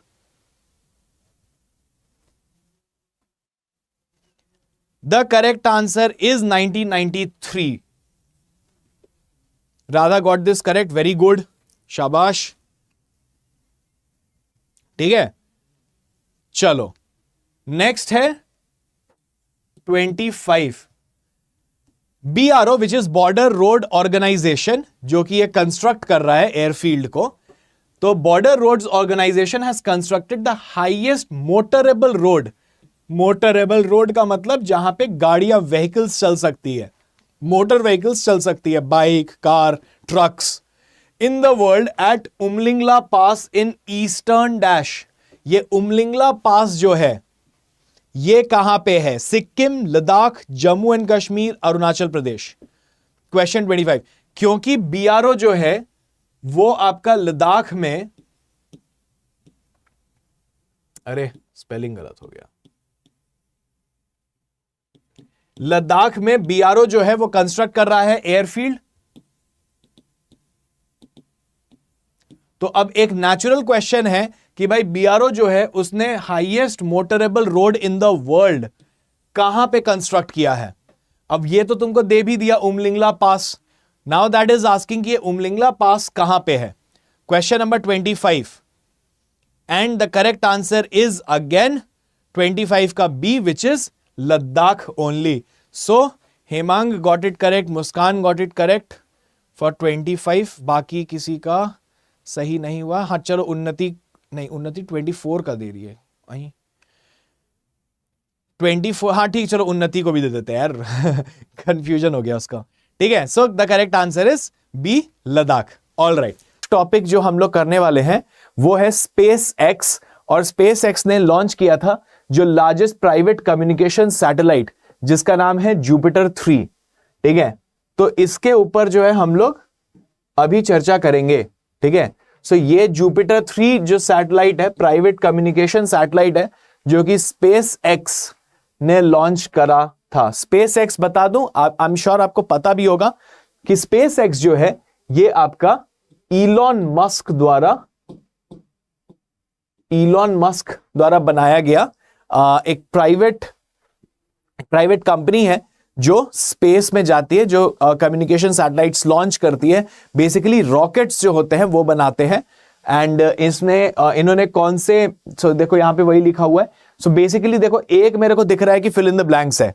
ठीक है, तो बेसिकली वो पूछ रहा है नासा का कैनेडी स्पेस सेंटर कहां पे है, that is what they are talking about. ठीक है, फैल्कन हेवी रॉकेट जो है उसने यूज किया, मतलब फैल्कन हेवी रॉकेट जो है वही ये आपके सैटेलाइट को लेके गया था और लॉन्च करके आ गया। ठीक है, so this is what they are talking about. And SpaceX का स्टारशिप रॉकेट सिस्टम है। और तो इसमें एज सच कुछ दिया हुआ नहीं है पैसेज में। हाँ, जुपिटर 3 सैटेलाइट के फीचर्स के बारे में दिया हुआ है। एंड लेकिन बस अगेन वही बात है कि आपको इसके बेसिस पे क्वेश्चन कुछ है नहीं, या अगर आना भी होगा तो वो क्वेश्चन जो है वो ऑन द बेसिस ऑफ आपके नॉलेज पे आप आंसर कर पाओगे। तो चलो देखते हैं सबसे पहला क्वेश्चन क्या है। द फर्स्ट क्वेश्चन वही है, fill in the blanks. NASA का Kennedy space centre is located in which state of the United States? जो कि पैसेज में नहीं दिया है? California, Florida, Virginia, Ohio. NASA का Kennedy space centre is located in which state of the United States? Is question number 1।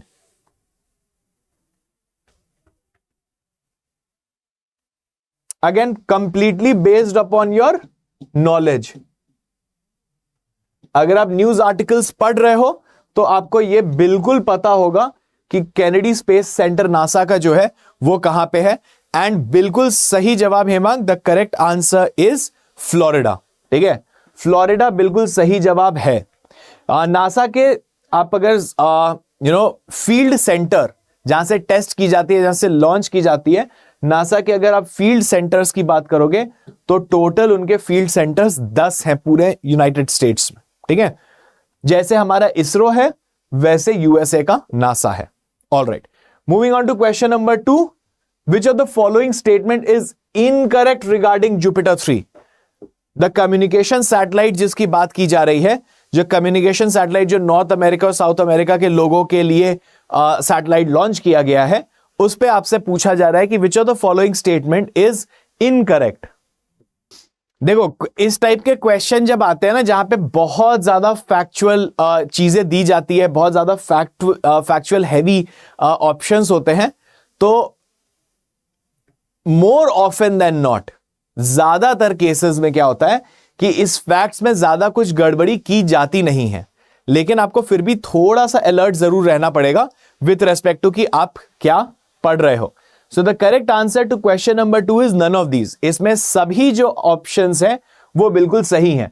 तो regarding Jupiter 3 की जो साइज है वो एक wing span of a commercial airline की जितनी बड़ी होती है, मतलब फ्लाइट की जो आर्म्स होती है, विंग्स होती है जो ऐसे निकली हुई होती है, उसके जितना बड़ा जो है इसका साइज है ऑफ द कम्युनिकेशन सैटेलाइट।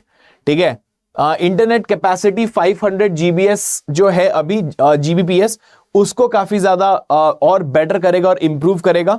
ठीक है, एंड वही बात है, यूज नेट कस्टमर्स जो हैं उनके लिए इंटीग्रेट किया जा रहा है सैटेलाइट नेटवर्क, जिससे कि और ज्यादा बेटर स्पीड मिले।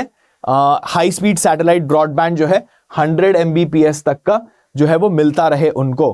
ठीक है, and of course then again it's regular internet access, support in flight wifi, कि आप फ्लाइट में जब वाईफाई यूज कर सको, तो ये सभी चीजों के लिए जुपिटर 3 जो है वो काम आएगा। ठीक है, moving on to question number 3। It is SpaceX dash launch for the triple booster rocket Falcon Heavy. Falcon Heavy का ये कितनावा लॉन्च था? 5th, 6th, 7th या फिर 8th? ये सर, ये जो करंट अफेयर्स हैं ये कौन से मंथ के हैं? अच्छा, तो देखो जनरली मैं मंथ वाइज नहीं जा रहा हूं, मैं टॉपिक वाइज और इंपॉर्टेंट टॉपिक वाइज जो है वो लेके जा रहा हूं। बट ये वाला पर्टिकुलर टॉपिक अगर आप पूछोगे तो ये अभी जुलाई चल रहा है। हमने सितंबर के ऑलरेडी इंपॉर्टेंट जो है वो पहले 2 क्लासेस में कर लिए, अगस्त के जो और ज्यादा इंपॉर्टेंट थे वो हमने उसके नेक्स्ट 2 क्लासेस में किए। आज 5वां जो है अगर आप देखोगे तो हम अभी जुलाई के मेजर इंपॉर्टेंट्स देख रहे हैं। बट अगेन बात ये नहीं है कि हम मंथ वाइज मैं नहीं लेके जा रहा हूं। अगर मेरे को लगता है कि कोई टॉपिक ऐसा मिस हो गया है जो कि मे बी सितंबर में और ज्यादा इंपॉर्टेंट कुछ रहा होगा, तो मैं वो भी करा दूंगा। So it's not month wise बहुत ज्यादा, बट हाँ ये अभी हम जुलाई का कर रहे हैं। ठीक है, तो ये SpaceX का जो है वो 7th लॉन्च था। ठीक है, it was the 7th launch of SpaceX Falcon Heavy rocket. All right, चलो moving on to question number 4। SpaceX sent 2 astronauts including the nation's first women in space to International Space Station. Okay, किस देश के 2 astronauts को SpaceX ने international space station भेजा? United Arab Emirates, Saudi Arabia, तुर्की या फिर कतार? Question number 4। SpaceX ने 2 एस्ट्रोनॉट्स को भेजा किस देश के, जिसमें से एक वॉज उस नेशन की फर्स्ट विमेन है जो कि स्पेस में गई। ठीक है, और इनको भेजा कहां? इंटरनेशनल स्पेस स्टेशन में। So what is the correct answer to question number 4? The correct answer is option B, Saudi Arabia. ठीक है, तो सऊदी अरेबिया के 2 एस्ट्रोनॉट्स को भेजा गया, अली अल करनी एंड रायना बरनावी. तो रायना बरनावी जो है वो आपकी सऊदी अरेबिया की फर्स्ट विमेन बनी जो कि स्पेस गई. तो इसके ऊपर भी अगर मान लो आपसे क्वेश्चन पूछा और डिटेल में जाके, तो आपको ये नाम जो है वो पता होना चाहिए कि who is the first women from Saudi Arabia जो कि स्पेस में गई, वो रही रायना बरनावी. ये क्वेश्चन क्यों पूछा जा सकता है? क्योंकि again this is related to current affairs. Okay, हाँ, बी बिल्कुल सही आंसर है, बिल्कुल सही, वेरी गुड. शाहिद, हेमांग दोनों का सही हुआ, शाबाश. चलो, last question for this topic. Falcon Heavy rocket जो है उसका इनॉग्रल फ्लाइट, मतलब कि फर्स्ट फ्लाइट किस साल में हुआ था? फैल्कन हेवी रॉकेट का फर्स्ट फ्लाइट जो है वो किस साल हुआ था? 2016, 17, 18 या फिर 19? And the correct answer to question number 5 is 2018. ठीक है, तो फैल्कन हेवी रॉकेट जो है वो सबसे पहली बार, फैल्कन हेवी रॉकेट किसका है? स्पेस एक्स का है. और स्पेस एक्स जो है वो एक प्राइवेट लिमिटेड कंपनी है. ये क्या करती है? इसका काम है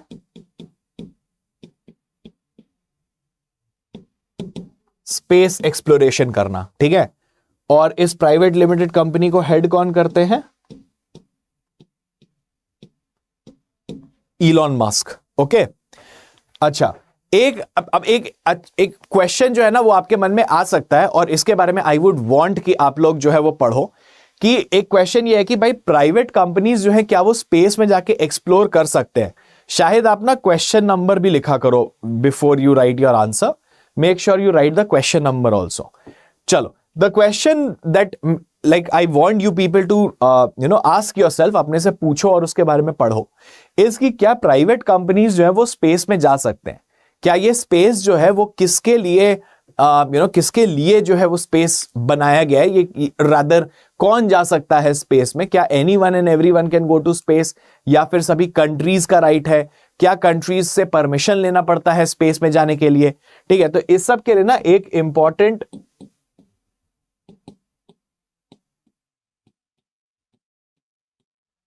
एक अकॉर्ड, एक अग्रीमेंट जो है इंटरनेशनल लेवल पे साइन किया गया था, आर्टेमिस अकॉर्ड. ठीक है, सो what is the purpose of Artemis accord? Artemis accord का मतलब यही था जहां पे कि ये राइट दिया गया था कि कोई भी प्राइवेट कंपनी जो है, कोई प्राइवेट प्लेयर जो है, अगर वो स्पेस जाना चाहते हैं, एक्सप्लोर करना चाहते हैं, तो वो बिल्कुल कर सकते हैं. वो स्पेस जो है वो सभी की प्रॉपर्टी है, उस पर किसी एक कंट्री का या किसी का कोई स्पेसिफिक राइट, अधिकार जो है वो नहीं है. लेकिन अब इसमें आर्टेमिस अकॉर्ड में यह भी था कि आप अगर मान लो वहां से कुछ लेके आते हो, आपने सपोजिटली, ये तो चलो ठीक है, आप सैटेलाइट लॉन्च करके अब वापस आ गई आपकी रॉकेट.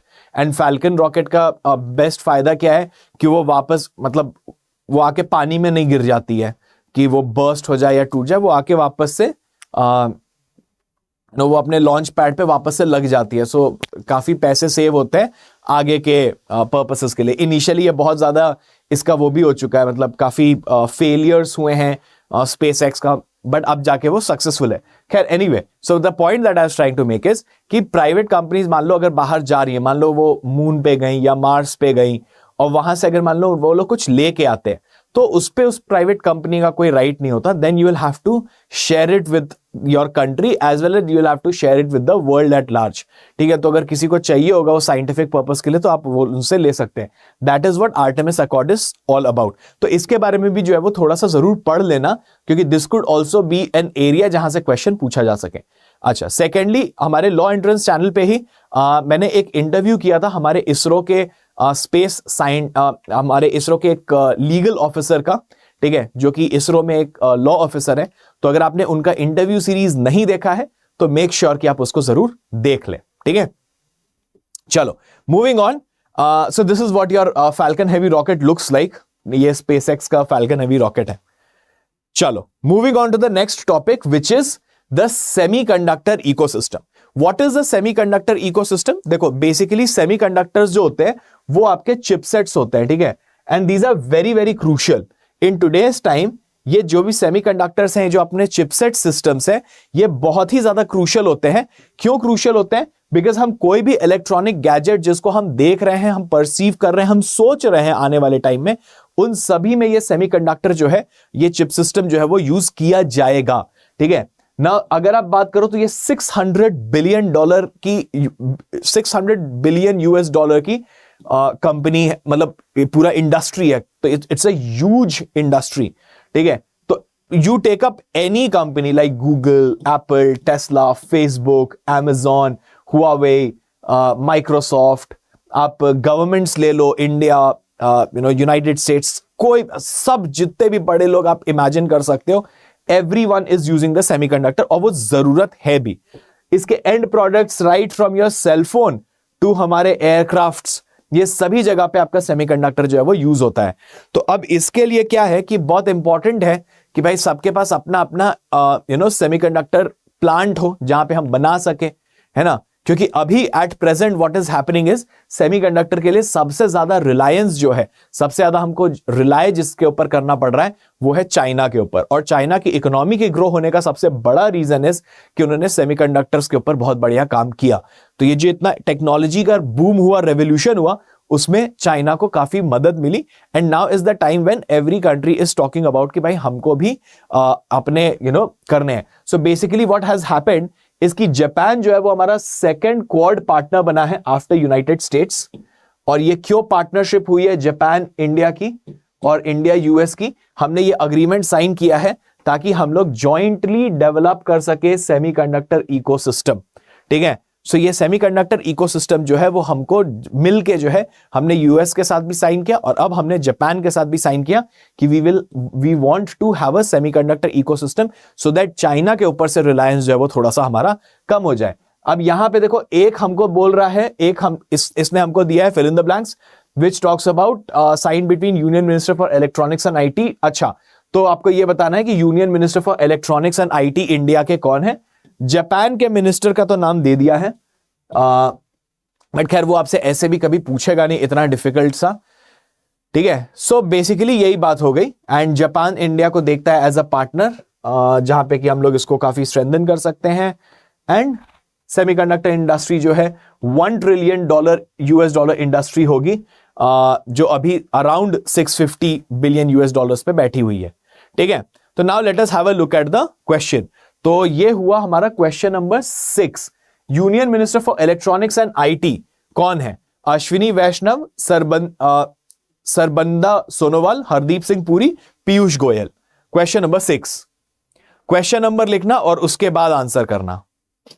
और ये बहुत ही सिंपल सा क्वेश्चन था, बिल्कुल सही जवाब है हेमांग हर्षल दोनों का। The correct answer is Ashwini Vaishnaw, ठीक है, बिल्कुल सही। सो अश्विनी वैष्णव जो है वो हमारे minister for electronics and IT है। अश्विनी वैष्णव जो है वो हमारे रेलवेज के मिनिस्टर भी हैं,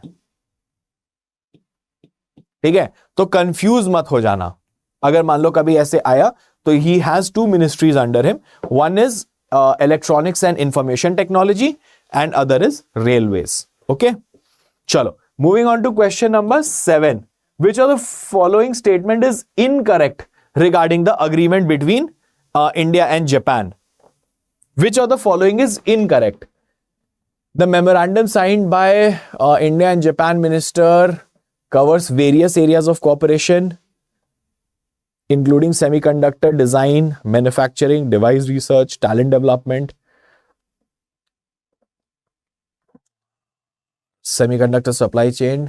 To facilitate efficient cooperation, 2 countries will set up implementing organization to promote government to government and industry to industry partnerships. Yeah, none of these. ठीक है. So basically question number 7, what is the correct answer? In A, B, C में क्या कोई incorrect है? और अगर incorrect नहीं है तो आपका आंसर D होगा. The correct answer to question number 7 is option D, none of these. ये तीनों जो भी दिए हुए हैं आपको ऑप्शन A, B, C, ये all of them are correct.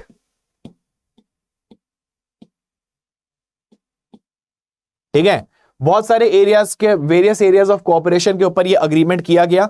Now these various areas जो है इंक्लूड्स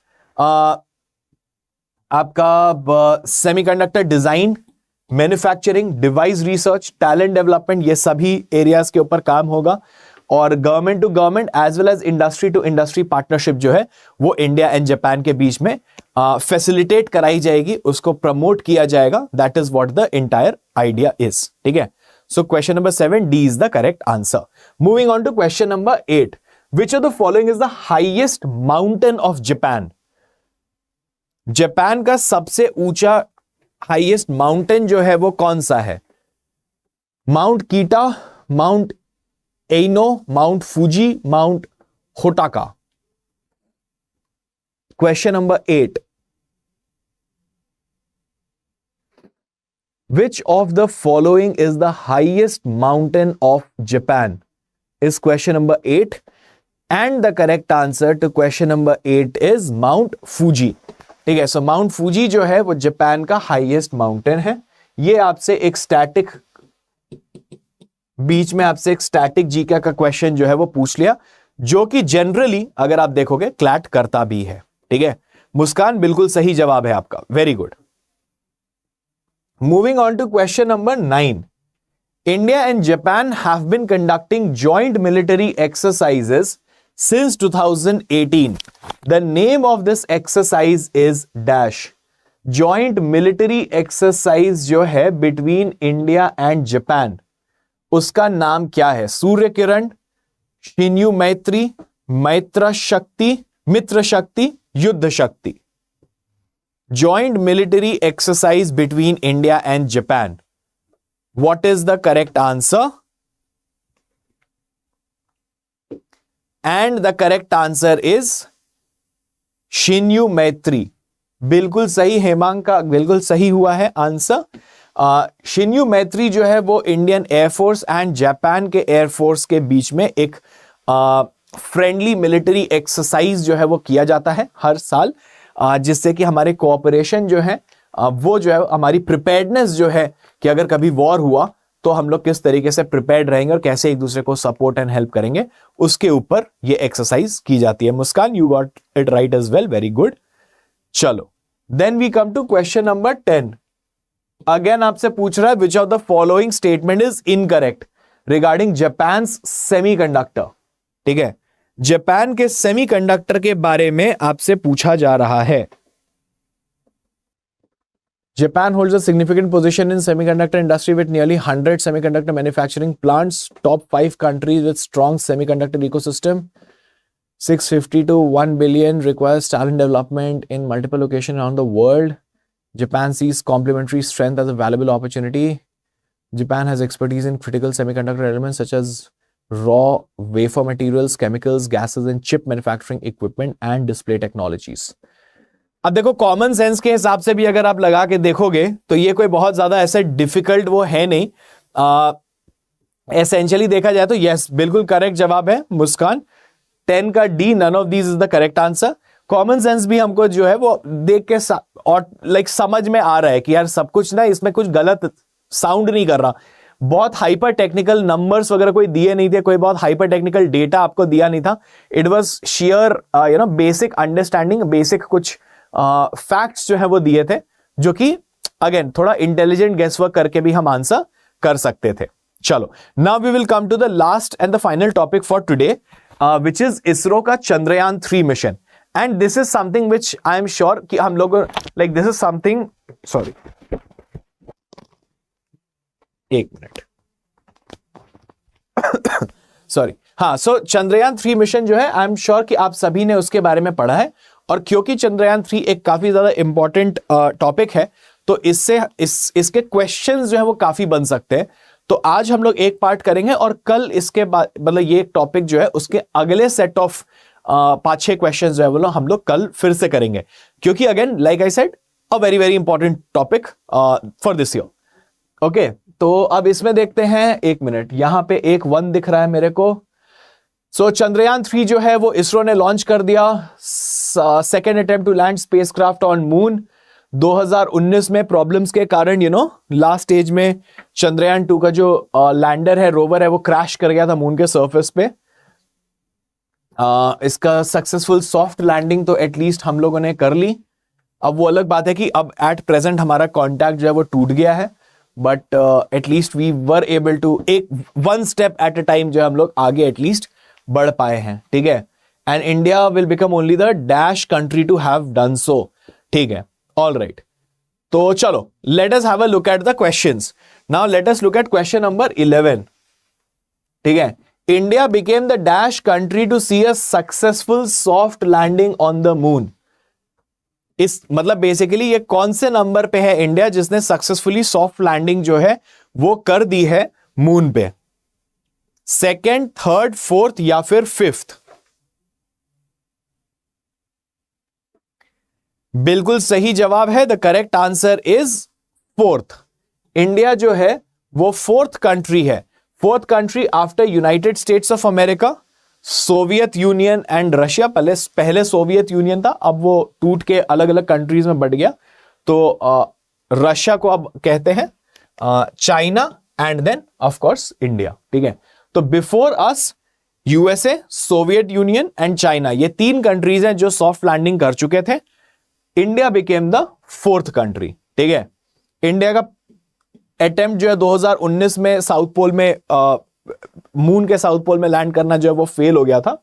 और अभी जो है हम लोग आगे भी और क्वेश्चंस करेंगे, तो इसीलिए ज्यादा डिटेलिंग मैं दे नहीं रहा हूं। विच of the following statement is incorrect regarding Chandrayaan 3? अब अगेन ये देखो, सबसे पहले तो मैं छोटे छोटे उसको पढ़ूंगा।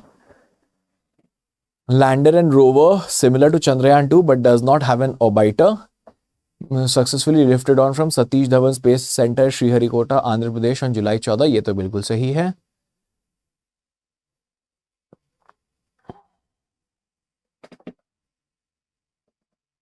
"16 minutes after liftoff, propulsion module successfully separated and would orbit the Earth for about 5 to 6 times in an elliptical cycle with 170 kilometer closest and 36,500 kilometer farthest from Earth, moving towards the lunar orbit."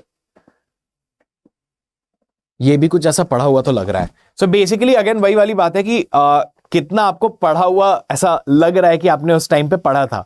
बहुत ज्यादा अगर नहीं भी याद है तो हाँ बिल्कुल करेक्ट है। None of these, all of them are absolutely correct answers. ठीक है, ये भी सही है, ये भी सही है, ये भी सही है, तो इसमें गलत तीनों में कोई भी नहीं है।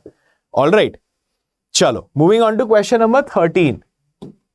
The prime minister of India Atal Bihari Vajpayee announced the Chandrayaan 1 project on course in his Independence Day speech on 15th of August in which year? 2000, 2001, 2002, 2003। Chandrayaan 1 जो है उसको मतलब उसको अनाउंस कब किया गया था?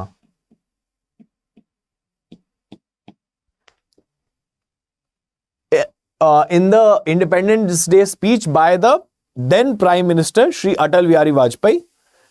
तो वो किस साल में हुआ था? मतलब ये जो सपना देखा हमने कि हमको मून पे भेजना है अपना, we want to go to the moon, ये कब देखा गया था? Question number 13। The correct answer, absolutely correct, is 2003। 2003 this happened.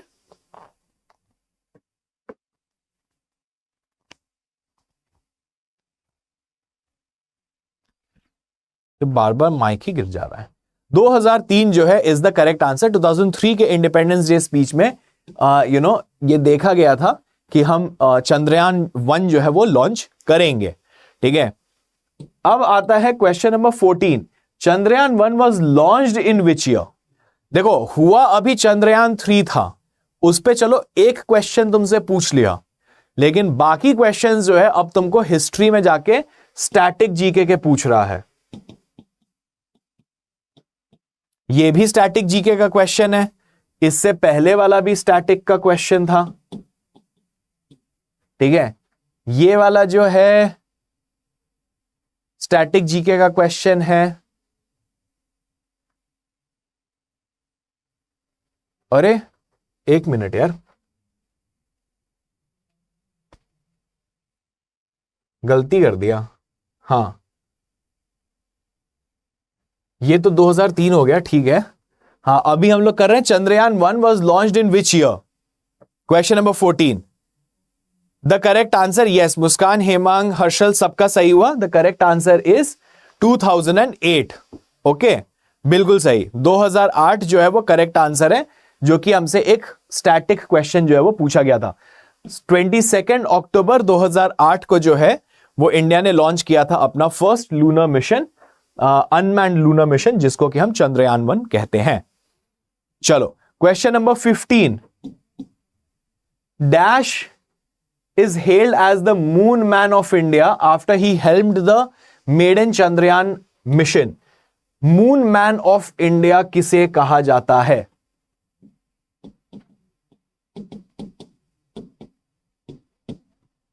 इस question number 15। K7 VK Srisailam, Mylswamy Annadurai, P Sethupathi. Question number 15। And the correct answer is Mylswamy Annadurai. Very good. Harshal, Hitesh, Muskan, सभी का सही हुआ, बिल्कुल सही। सो डॉक्टर मैलस्वामी अन्नादुराई जो फॉर्मर डायरेक्टर है इसरो के, तो चंद्रयान 1 के टाइम पे जो है it was his brain child. उनके उनकी लीडरशिप में चंद्रयान 1 जो है वो हमने सक्सेसफुली लॉन्च किया गया था, इसीलिए उनको मून मैन ऑफ इंडिया जो है वो कहा जाता है। ठीक है, चलो। Dash is a region near Shackleton crater where the moon impact probe struck the surface of the moon. It was named to mark the event of the moon impact probe striking the lunar surface after being released from India's first lunar orbiter mission Chandrayaan 1, as it was designed to do so. Very complicated language of the question. Simplify करके अगर पूछूं तो simply वो आपसे ये पूछ रहा है कि चंद्रयान 1 जिस स्पॉट पे इंपैक्ट किया था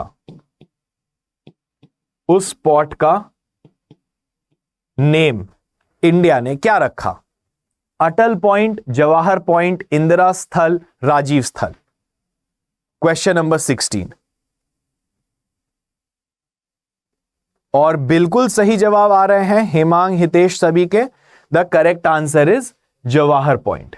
ठीक है, सो 2008 में जब कांग्रेस की सरकार हुई थी, जब चंद्रयान 1 एक्चुअली गया, चंद्रयान 1 सक्सेसफुली पहुंचा, तो कांग्रेस ने नेम किया था इसको, चंद्रयान 1 के इंपैक्ट पॉइंट को उन्होंने नेम किया था जवाहर पॉइंट। अभी 2023 में जब बीजेपी की गवर्नमेंट है और चंद्रयान 3 जो है वो लैंड किया मून पे, तो अभी जो है चंद्रयान 3 के पॉइंट को नाम रखा गया शिव शक्ति पॉइंट। ठीक है, तो ये दोनों इंपॉर्टेंट क्वेश्चंस है। So with this we come to end of today's session, जहां पे हम लोगों ने 3 टॉपिक के ऊपर डिस्कशन की। एंड नेक्स्ट सेशन जो है उसमें हम लोग और 3 टॉपिक्स जो है वो करेंगे। ठीक है, सो अभी तक I have not been able to keep a track, मेरे को याद नहीं है कि हमने कितने सारे टॉपिक्स कर लिए हैं, but we have done good amount of topics by now. अगर आप रोज उसको फॉलो कर रहे हो तो आप मेरे को प्लीज बता दो कमेंट सेक्शन में कि कितने कर लिए अभी तक टॉपिक्स, बट इतना जरूर है कि 100 तो हम लोग कर लेंगे। Now before I wind up the session, अगर आप में से कोई भी जो है वो ये देख रहा है कि आपको एक क्रैश कोर्स चाहिए, if you are looking for a smart programme जहां पे आपको एक गाइडेड पूरा सेशन जो है वो मिले, जहां आप रिकॉर्डेड लेक्चर्स एक्सेस कर सको, गाइडेंस सेशंस, एनएलयू स्टूडेंट्स के साथ interaction, mock test, sectional test, आप ये सब कुछ दे सको, आपको ये सब कुछ मिल सके फीचर्स के साथ, तो आप इस स्मार्ट कोर्स को ले सकते हो 7499 के प्राइस पे। And this is the best deal and the best offer that you get. आप क्या करोगे, आपको मेरा कोड वैभव जो है वो यूज करना पड़ेगा। So if you like my teaching the way I teach, आप इसको यूज कर सकते हैं और आप एनरोल कर सकते हैं हमारे क्रैश कोर्स प्रोग्राम में। एंड अगेन भूले ना हमसे हमारे टेलीग्राम एंड इंस्टाग्राम पे जुड़ना। And thank you so much. मुलाकात होगी आप सबसे शाम को 7 बजे। अब 7 PM पे हम लोग क्या करते हैं, हम लीगल रीजनिंग जो होती है उसको प्रैक्टिस करते हैं और सीखते हैं कि लीगल रीजनिंग में क्या दिया हुआ है। All right. On that note, thank you so very much. We'll see you all very soon again at 7 p.m. Till then, थोड़ा सा ब्रेक लें, रेस्ट करें एंड फिर से फ्रेश माइंड के साथ आते हैं शाम को 7 बजे. Bye bye.